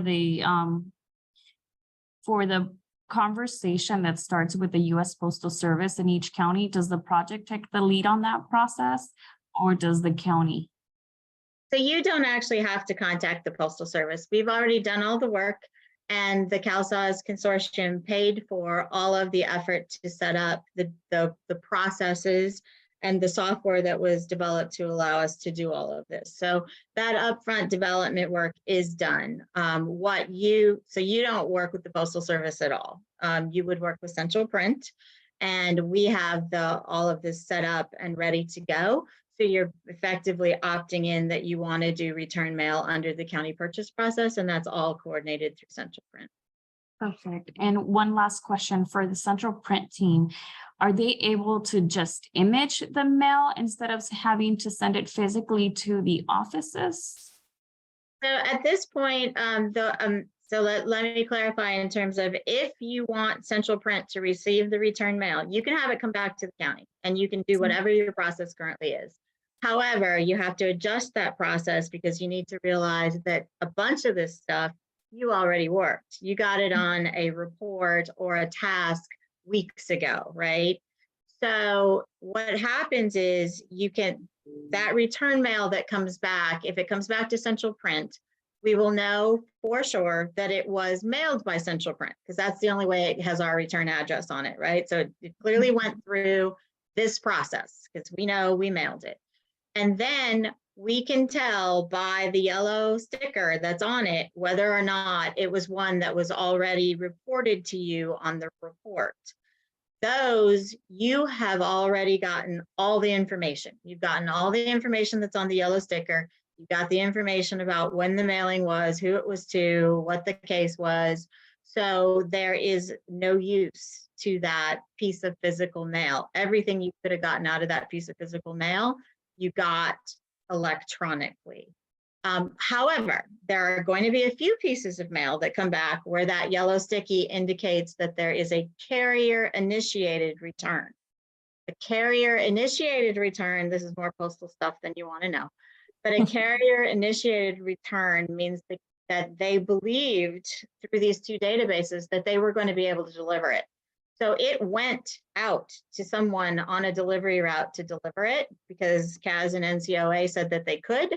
When they got there or after they delivered it, the person put it back in the mail or refused to take it and said, no longer at this address, whatever it might have been. those are referred to as carrier initiated. It is, we are able to tell from the yellow sticky that comes back that it was carrier initiated. That small handful you did not get on the report, and those are the only ones we have to send back to you. And as it is today, they will come back in a, we will FedEx them back to you. But we expect that to be a very tiny handful, because the only ones that need to still go to you as physical mail that were mailed by Central Print would be carrier initiated ones. Those are not the bulk. And then of course, this process doesn't affect anything you mail locally. If you're mailing it locally, it's still coming back to you. And with that small amount of carrier initiated, could that be imaged instead of sent forward physically? I have not had that question as whether or not we could make that as an option, but let me take that one back. Today, the answer would be that we will FedEx it back to you, but we will certainly take that as a suggestion. No, we're definitely interested. So thank you so much for this presentation. Yep. Dawn, this is Albert. Okay, Albert. Hey, Albert. So hello. I think that was Riverside with the question. So Sandra, the mail, I mean, when we had this process, the mail that's coming back to you is very minimal. Like, it's hardly nothing compared to the 27 boxes that we received at the current moment. But for us, what the biggest benefit that it did, it allowed us to reduce our storage. And then because it was return mail, having we call it the synthetic task, where we know exactly what was on the envelope, made it so much easier for our teams to either reprint, re-forward, instead of having somebody open the mail, taking a inventory of what was in there, and then following it up. So I wouldn't be, the volume that comes back is very minimal, that it would be very little impact to your mail team.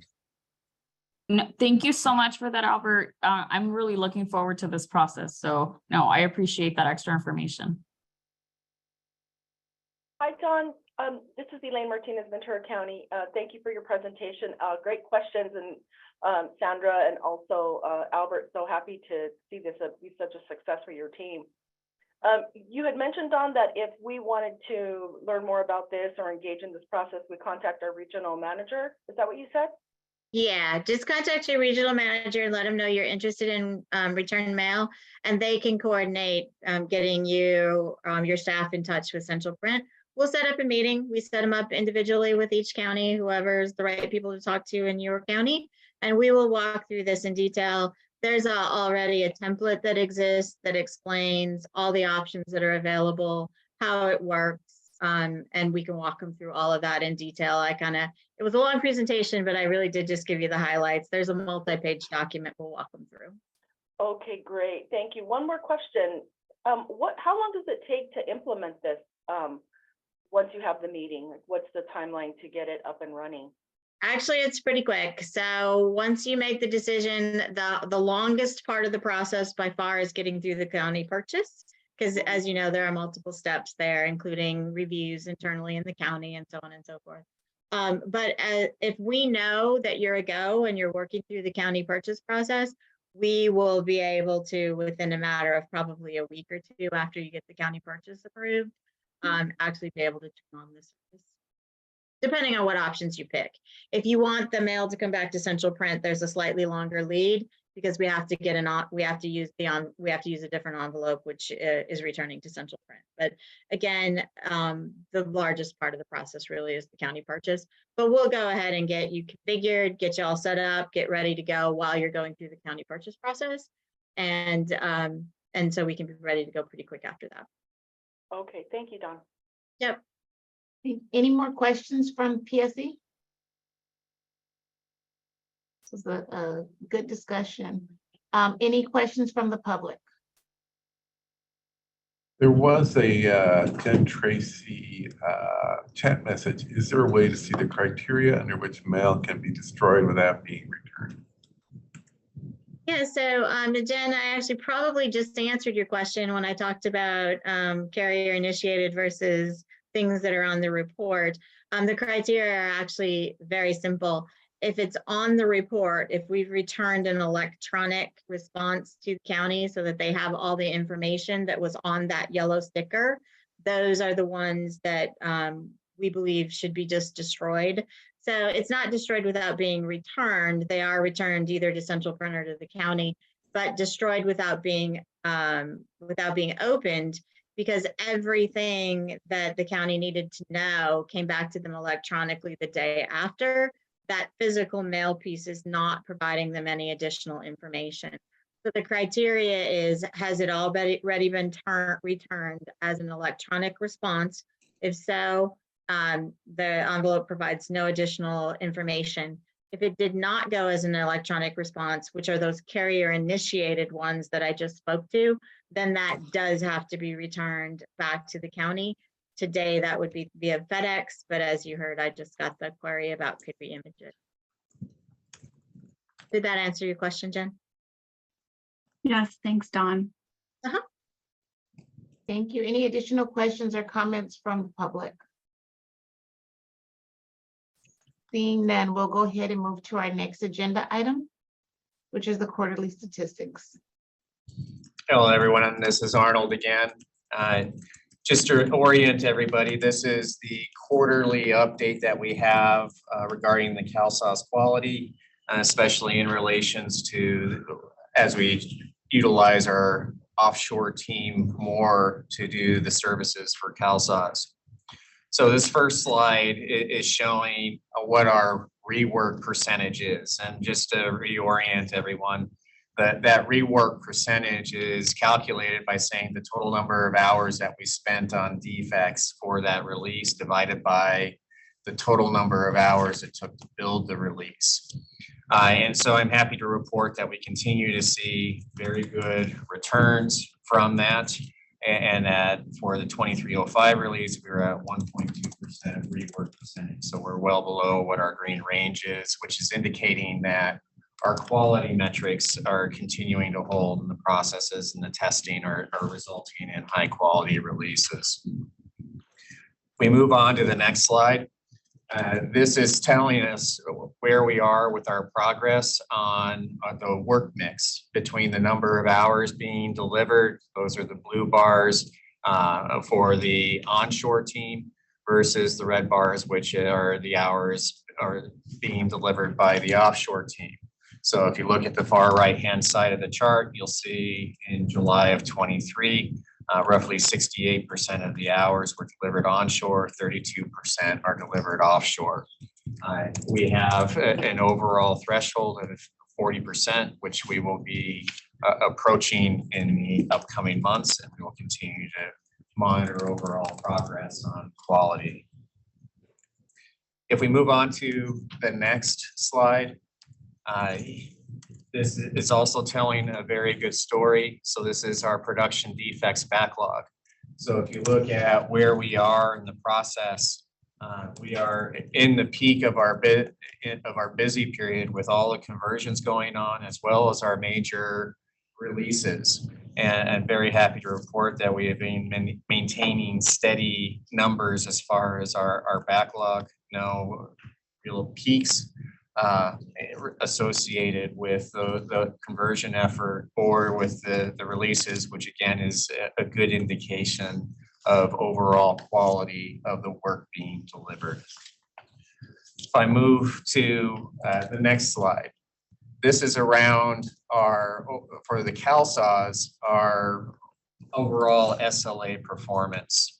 And I'll focus on the May, June, and July timeframe. Happy to report that red X in the May timeframe is actually correct. We were green across all SLAs for May. As we know, June, we had a number of issues that were highly impactful to the users around our CalSAWS database and our ForgeRock, and we've been taking initiatives in order to avoid that impact to the counties. And I think what we'll see is that with July, we've already seen the early fruit of some of those initiatives to restore us back to stability, with the one missed SLA around our batch, and that was on the 31st because of the delay in the reporting. So we continue to focus on providing stable, reliable services. We know every minute of uptime is absolutely critical for the counties, and it remains a very high focus as we balance all of the priorities with the conversions, with the major releases, and keeping production stable as our #1 item. So if we move on to next slide, I'll transition over to Sarah from Highland, who will take us through the imaging platform July metrics. Thank you, Arnold. So Highland has 3 service level agreement targets that we track each month with metrics tied to monetary credits if the targets are not reached. So today we're going to talk about July results. And the first one that you see here is the monthly uptime, which is the availability of the imaging system. We have a monthly target of 99.9%, and for July, there was 100% availability of the system. On the next page, we are tracking monthly page views.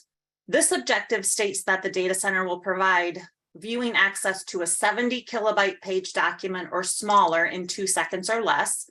We have a monthly target of 90% for that. So for July, we were at 98.83% of those 70 kilobyte page views taking 2 seconds or less.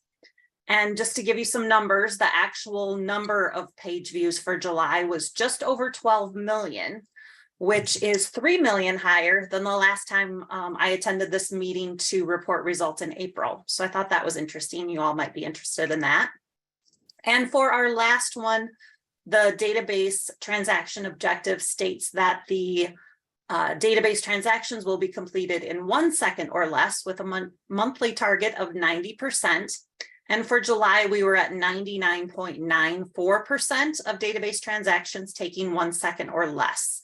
And in July, there was just over 2.7 billion total number of database queries.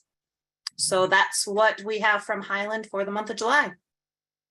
Thank you, Sarah. I will transition over to Benefits Cal.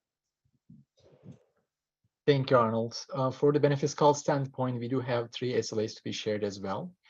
And the first SLA is about the daily online transactions on the inquiry screens, where the target is 98%. Average response time should be less than 2 seconds. And actually, we exceeded this SLA with over 99.9% of the transactions were less than 2 seconds throughout the month of July as well. You can see the graphic, the trend has been pretty consistent since the go live 2021. If we can move on to the next slide. Similarly, for the data online transactions, for the unbounded transactions where we have the data exchanges across the other systems as well, the SLA target is 98%. Average response time should be less than 10 seconds.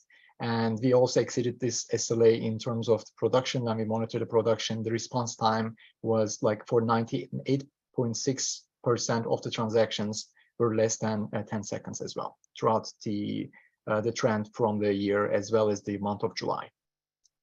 And the last SLA, if you can move on to the next slide, is about the API transactions. This is basically the API means the data exchanges, including the FIS like the EBT vendor or other APIs that we trigger for the app transfer. And the SLA for this particular, the target for this particular SLA is 98% of these API transactions should be less than 2 seconds. And as an actually, when we look at what happened in the production, we exceeded that as well. 99.97% of these API transactions were being less than 2 seconds. So we are happy to share all these 3 SLAs has been exceeding the SLA targets. With that, I think I will be handing back to you, Wina, for the next agenda item or the questions. Thank you. Are there any questions from PSC?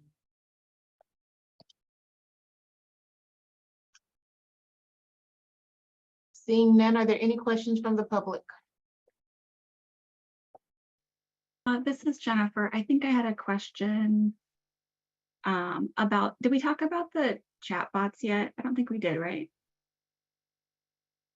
Chatbot, I mentioned during the UCD updates, Jennifer, Okay. that we have been facilitating the discovery sessions to gather the feedback from the stakeholders for the upcoming chatbot expansion. Yes. Okay, great. I will wait till the next section. Thanks. All right, thank you, Jen. Are there any additional questions from the public? Seeing none, we'll go ahead and move on to the contact center update. Hello, everyone. This is John Dre. So just a quick update on where we're at with the ECCP rollout for the former C4 counties.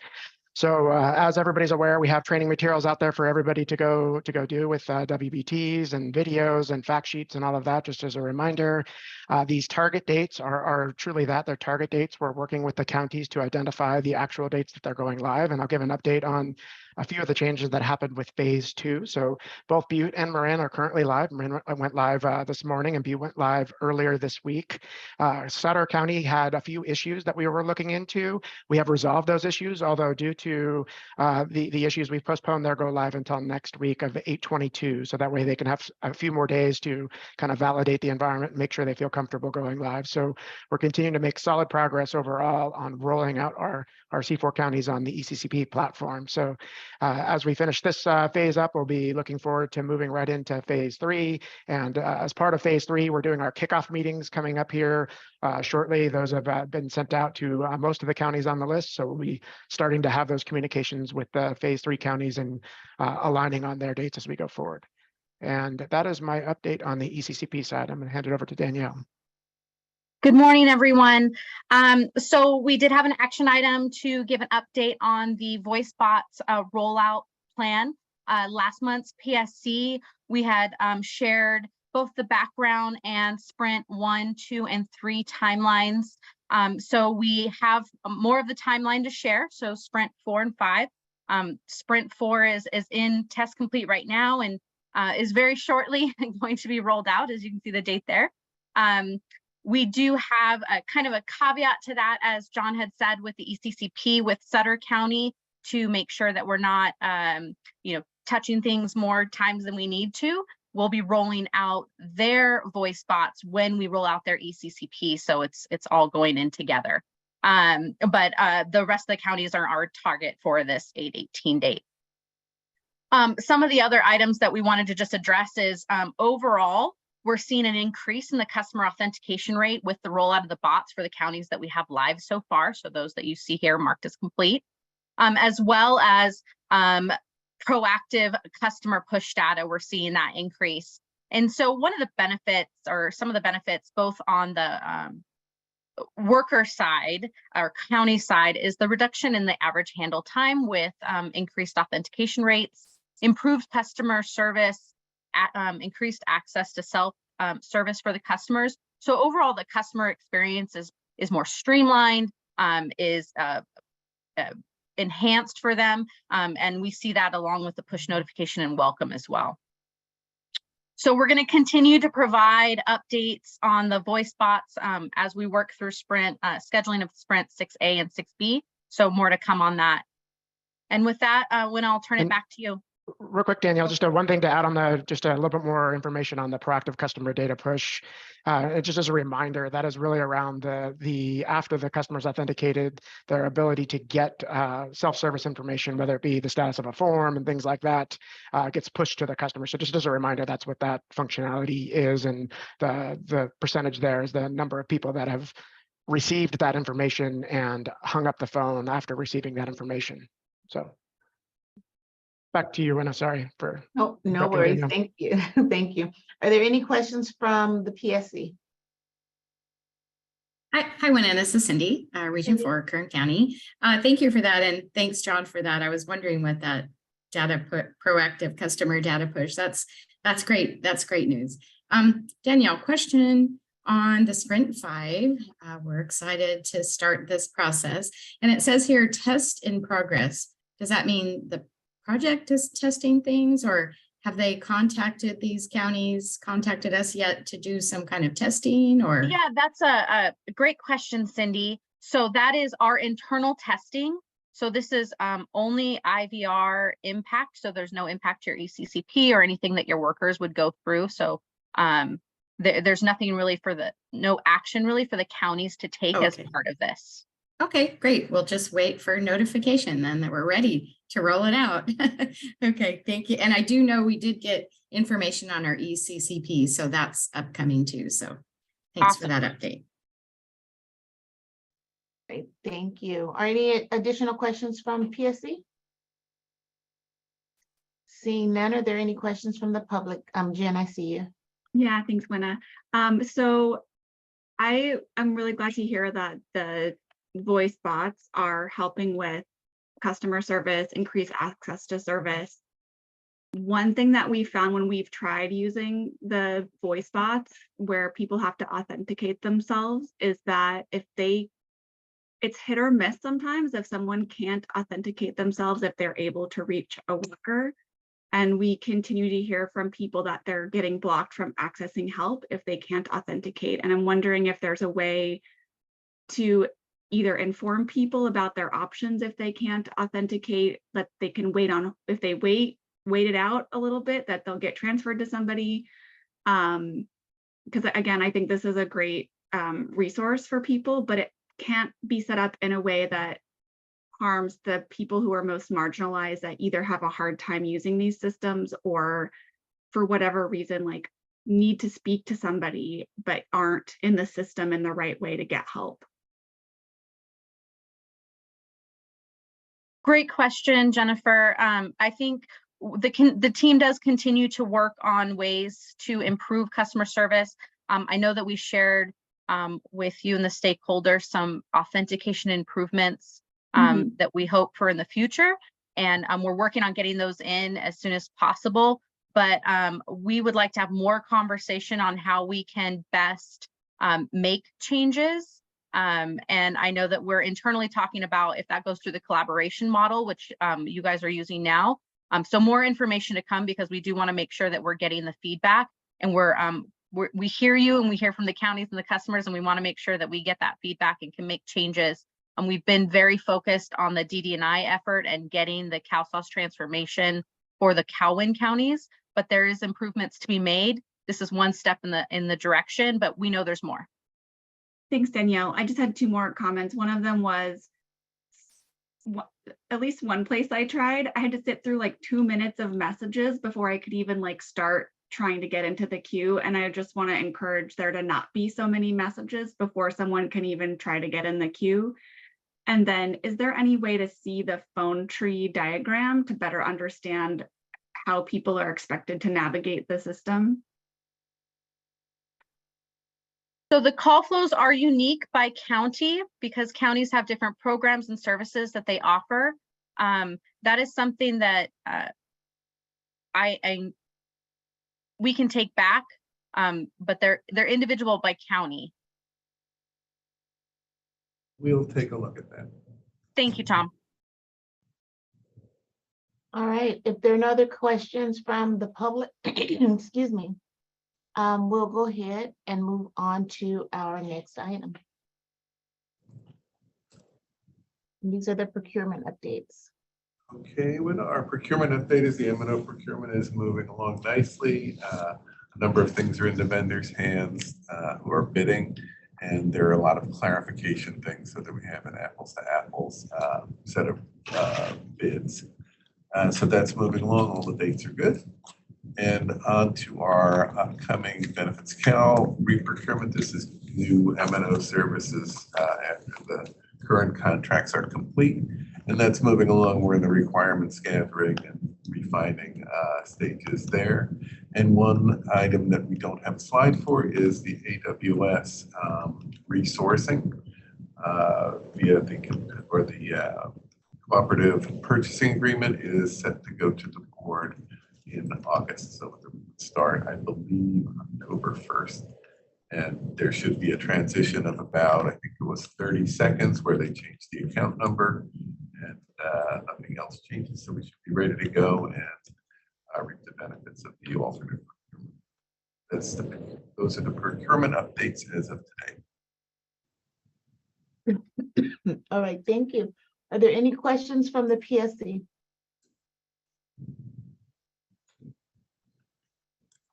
Seeing none, are there any questions from the public? I think Jen has a chat. It says, will the group that worked on the requirements so far be able to see the updated version based on the comments and suggestions? Is there a timeline for that?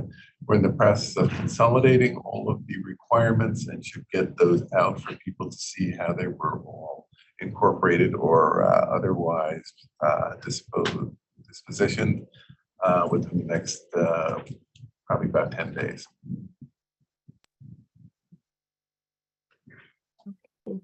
Seeing no additional questions or comments, we'll go ahead and move on to the next item, which is the update on key QA activities. Morning, this is Dan Dean, Project Manager for the Quality Assurance Team. Just doing a quick sound check. Can you hear me okay? Fantastic. Thank you, Tom. This is a slide that we present at each of the PSCs, just giving an overall summary of what's been completed and what's in front of us. The first of the three boxes here is focused on our development activities. Each of the delivery partners from Benefits Cal and CalSAWS and OCAT perform their own system tests. In addition, there's county validation on top of that. The QA participates in. This box captures the independent test script results, which are those scripts that are the prioritized subset for QA to execute. 2307 rolled out on July 24th, so that was last month. So that's been done. Owner highlighted the functionality in the Benefits Cal release coming out next week. We are through just about all the enhancement testing, and we are confirming some of the fixes prior to that rollout next week. On 2309 for CalSAWS, we just completed week 2 out of 8 of our independent test activities, and about 24% of the scripts have passed, which is good progress for being in the second week. And then the final line there on this top third are items that Michelle covered with CFAP, FSET, and WIDTIP, and Lynn addressed with ROI. In addition to testing activities, QA also participates in requirements confirmation and design. So at the front end, we're incorporating the feedback from committees, and it also feeds our test plans to confirm that functions are deployed that were discussed as part of the designs. The middle box here highlights our technical activities. SLAs were covered by Arnold for the CalSAWS core, for Sarah for Highland, and Owner for Benefits Cal. The QA team is participating in detailed review of those logs that roll up to the PowerPoint slides that are presented each month. I left on here the system-wide impacts. Last month at PSC, we had 3 items here. So it was good news that we had 0 system-wide impacts. We did have some of those slowness activities in the specific areas of imaging and lobby management reports that was covered at the beginning of this meeting, that we are collaborating on RCAs and progress go forward. And then the final box covers contact center lobby management scripts. We've added 6 more. The counties have added 6 more to their scope for testing. Each county has very different, it's highly configurable. Lobby management is highly configurable. So we work with the counties to confirm that the testing meets their needs prior to go live. The bottom box here covers migration highlights for the remaining CalWIN counties. Our retrospective list, it now includes 10 total retrospectives. Those are completed at the end of each wave. We just completed wave 4 at the beginning of August, and those feed subsequent waves. We are continue to track the original 934 requirements, and we'll present a summary of that as part of final acceptance when we make it through wave 6. We have staff out there in the counties and in virtual support participating with our vendor and consortium partners and county partners as well. And then for wave 6 county data validation, that kicked off on August 14th. It'll complete on August 25th. It includes 48 different testers at this point from the wave 6 counties. That is the update for quality assurance. If there's any questions, I'd be happy to take them. All right, thank you, Dan. Are there any questions from the PSC? Seeing none, are there any questions from the public? All right, seeing none, we'll go ahead and we'll move on to our next item. Hello, everyone. Good morning. This is Apurva, and I will be providing you updates from the IBNB team on the activities which we perform the project oversight on. So the first activity, CalSOS and Benefits Cal Release. CalSOS and Benefits Cal Release have been operating perfectly on the 2307 code basis. The preparations for 2309 CalSOS release and upcoming Benefits Cal August release are on track, and we have no concerns to report. Our team attended the Benefits Cal UCD meeting, where we observed great collaboration between the advocates, CBOs, and Benefits Cal team as they discussed various ways to make the chatbot more robust and interactive. We also attended the ROI workgroup kickoff meeting, which happened last week, and we appreciate the discussion on the plan and approach for the successful implementation of this functionality. From performance standpoint, CalSOS imaging solution and batch continued to maintain stability for 52 counties. And with performance tests now completed for all 58 counties, both teams are making steady progress on the defects and enhancements. Coming to conversion, in the last month or month and a half, the wave 5 and 6 mock conversions have been completed very successfully with no major issues and data discrepancies beyond the acceptable range. And on the progress of open defects, that is also going really well. We also participated in the retrospective, which the QA team conducted on the conversion work stream. And there were some great wins which we observed, such as the reliable performance on the Golden Gate and the additional tier level validation, which happened during wave 4 cutover. And there were some great lessons learned, such as improved communication protocols and improved ways for maintaining the resource calendars. Now coming on to the last item, implementation. So wave after wave, the implementation and post-implementation phase is just getting better. For wave 4, ever since week 3, our team observed that there have been very few new issues which have been reported by the counties, and 80% of the issues which have been reported are already resolved at this point. Over the last 7 weeks, there has been consistently the virtual support resolution rate maintained at over 92%. And all of these are really great wins in our opinion. For wave 5, as this is the implementation month, our team continued the tradition of doing an independent assessment on the various work streams, where we review the test results, the completion status of readiness activities, and we meet with various teams to discuss questions if we have any. So we are in process of doing that, but so far on the application readiness, conversion readiness, testing, organizational, training, and implementation readiness, things are looking really good. And risk mitigation steps are in place, and we do not have any concerns for the upcoming cutover. Lastly, wave 6, the readiness is going well with mock conversions all completed at this point and validation efforts all underway. That's my update from IBNB team. Back to you, Venna. Thank you. Are there any questions from the PSC? Seeing none, any questions from the public? All right, seeing none, we'll move on to our state partner updates. OTSI? Hi, this is Steve Zaretsky. Can you hear me? Yes. Good morning. Just a couple items. Tom mentioned the AWS services agreement. We received approval on that from our federal partners earlier this month, and it will be going before the JPA board next week. We have 2 other documents that are currently under review by CMS that we're supporting their review of. The Gain Rule Amendment number 2, as well as the CalWIN operational APD.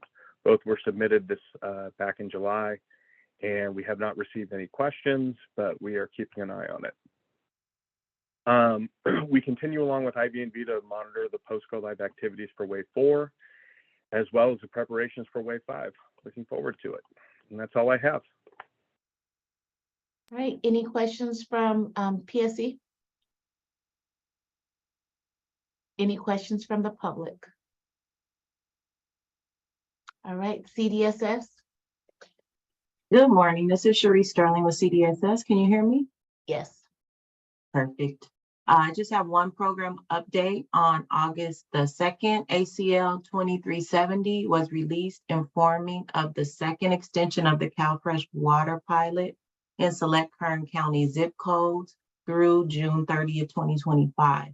This water pilot provides an additional $50 in CalFresh benefits to eligible CalFresh households in selected zip codes to purchase drinking water per the California Safe Drinking Water Act. Any questions? That's all I have. Thank you. If there are no questions from PSC, are there any questions from the public? Okay, we'll move on to DHCS. Hi, good morning again. I just wanted to share that DHCS's state plan amendment related to the elimination of assets was approved by CMS. And so DHCS will be moving forward with the asset elimination happening on January 1st of 2024. We know that system changes were already underway, anticipating there would be no issues with this particular implementation.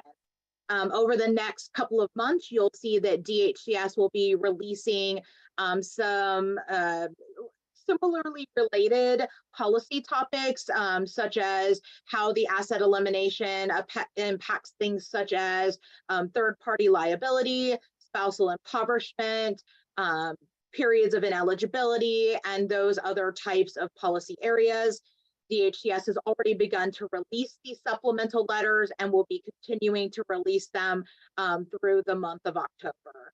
DHCS will also be presenting some sort of training for our eligibility workers, leveraging our county support calls to provide some additional information about income producing assets and moving forward with those once property is eliminated. That is really the only update for DHCS today. Thank you. All right, thank you. Any questions from PSC? Any questions from the public? All right, well, we are heading into the home stretch. We'll go ahead and get into our regional updates. Region 1. Good morning. This is Clarissa, Region 1. I will start our regional update report out with the Wave 4 counties that just went live last month. Starting with Solano County, they are settling into CalSauce. Staff are becoming more familiar with navigating the system. The TOS team from the project, the vendors, other counties, Solano County wants to thank them. They have been amazing and a great support to everyone in that county. They have a new induction class of 21 new eligibility staff. They started on July 24th, 4 weeks post go live. They received all 3 of their kiosks on Wednesday, the 16th of August. In Solano County, ISS retrospective has been completed. For Santa Cruz, they made it through their first CalSauce Cola, yay. They're preparing for CalWorks and CalFresh Cola that's coming in September. They're getting their footing using CalSauce and security roles have been settled. For San Mateo County, we are continuing on post-implementation support activities. CalSauce support teams are working with our operations and our fiscal management teams on a range of ongoing CalSauce issues and concerns. We also have completed the CalWin ISS Wave 4 retrospective. I think that should say CalSauce retrospective. Continue working with Gainwell on the ad hoc refactoring efforts. And our training team is working on creating quick guides for our staff. I'll turn it over to Anna for additional updates.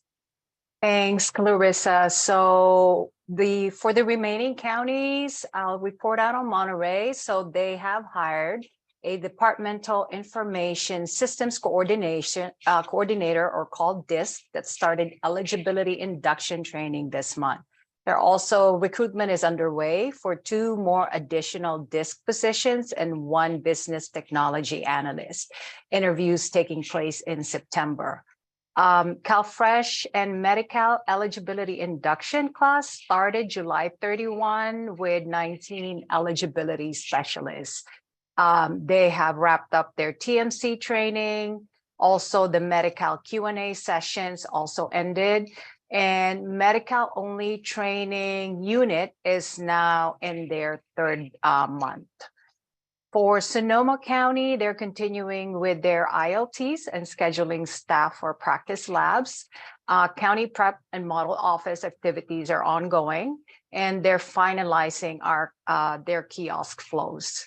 For San Francisco, we have completed our systems configuration working sessions. County data validation activities started this week. Process simulation prep began also this week, and ILT sessions also started this week. Among other things, we're also working on the contact center model office planning, downtime plan, and go live support and escalation plan. So that wraps it up for Region 1. Winna, back to you. Thank you. Any questions from PSC or the public? Seeing none, we'll move on to Region 2.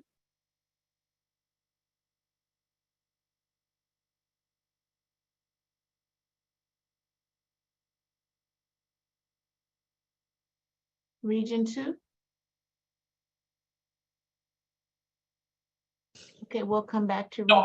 No, Eduardo gave a great update. It's just we were having him on mute. So he's gonna do an encore. I thought I forgot how to count. I was like, wait a minute, I think 2 does come out.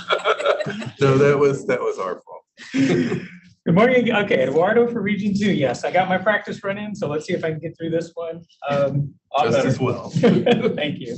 So for Amador County, they're working through the CCU and getting staff up to speed that were hired during COVID that have not processed REs. El Dorado County, Jim Deal has been hired as Chief Assistant Director, and they have a Medi-Cal induction class starting in September and have finished CalFresh induction for 10 trainees. Mono County is working on becoming a health and human services agency with public health. Nevada County has been staffing cooling centers due to the heat wave. Placer County has trainees that are finishing training and moving to the floor. They're moving along with CCU, and they're changing task management and moving towards Get Next for Medi-Cal continuing staff and task bundling. Sacramento has 35 workers that just started on the floor and have recently wrapped up their management evaluation, and their ME schedule is changing, and Sacramento will have their next ME in 6 months. Sutter County is working on staffing and vacancies and looking at potentially moving to Get Next for task management. Tulum County is hoping to have new staff starting this month. Yolo County has their service center director position open and is continuous. They are continuously hiring induction training for all programs. Their CalFresh management evaluation is scheduled for the 2nd week of August. Their fiscal has started a new software system called Infor that went fully online July 15th. And Yuba County is moving forward with a change and innovation agency for a 1-team, no-seam processing, all they can do cross-training. And by September, all staff will be processing all programs as part of the contact center. And they are continuous hiring and induction training for all programs. And that is all the Region 2 updates. Thank you. Thank you. Any questions or comments from PSC? Questions or comments from the public? Seeing none, we'll move on to Region 3. When there's a note in the chat from Rachel saying her mic isn't working, she's going to send me written updates. Sounds good. Thank you. Region 4. Okay, hi, good morning.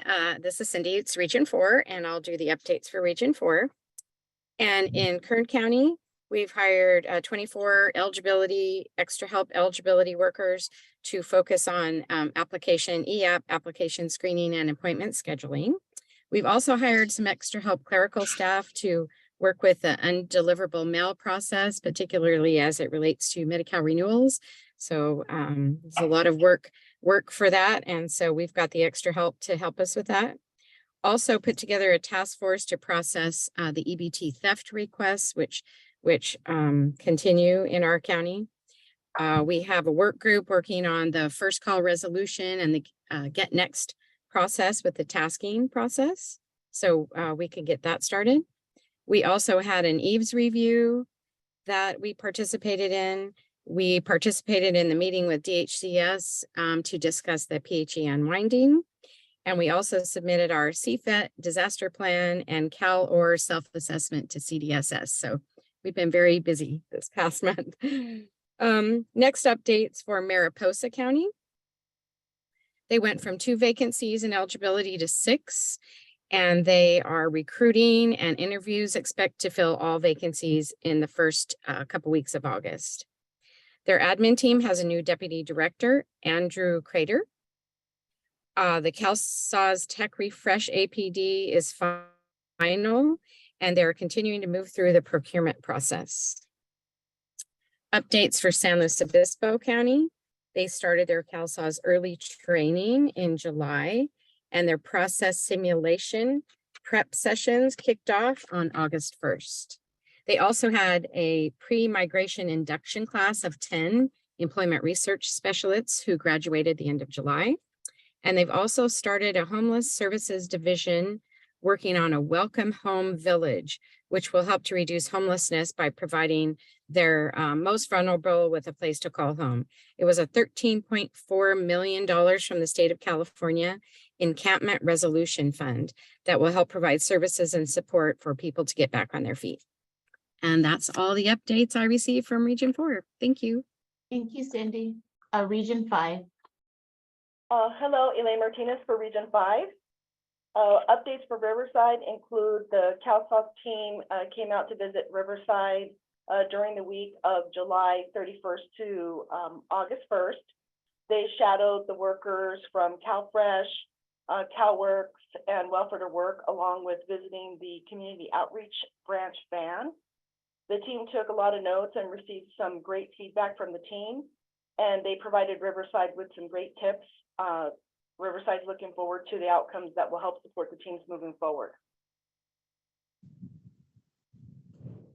The updates from Ventura, CalSAWS kiosks have been fully implemented and are operational. Special thanks to the CalSAWS lobby management team for their assistance. County, we continue to hire eligibility workers and have plans to do a one-day hiring event next month.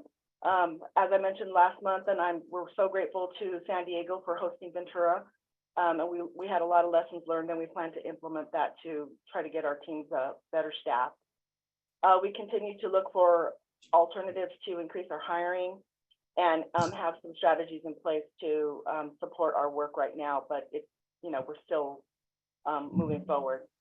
We've been working on our yellow banner cases with an extra help team, and we continue to focus on leveraging the functionality of CalSAWS and reassessing our business processes. And that's it for Region 5. Thank you. I forgot to ask if there were any questions or comments for Cindy with Region 4. Okay, and then any questions or comments for Region 5? All right, we will move on to Region 6. DCFS, are there any updates? Hi, this is Olga Vicuña from LA County. We just have a few. Our EW Academy that I mentioned last month, we just finished it July 28th. We had 29 EWs attend, and at the end, we did conduct a survey to get some input, mostly all positive, but we did have some suggestions of more in-depth training on each program. So our management team identified this area of improvement, and we are working on developing virtual models to provide more in-depth process and procedure guides for AAP, KingGap, and foster care. These virtual models will assist in giving those assigned workers more hands-on guidance. And we are also currently undergoing an audit So our QAs completed the first and second reviews of the TANF cases, and we will be providing the documents to the auditors next week. We are still receiving cases from our assigned EWs for King Gap and foster care. First reviews for the cases already received are currently being conducted by our QAs.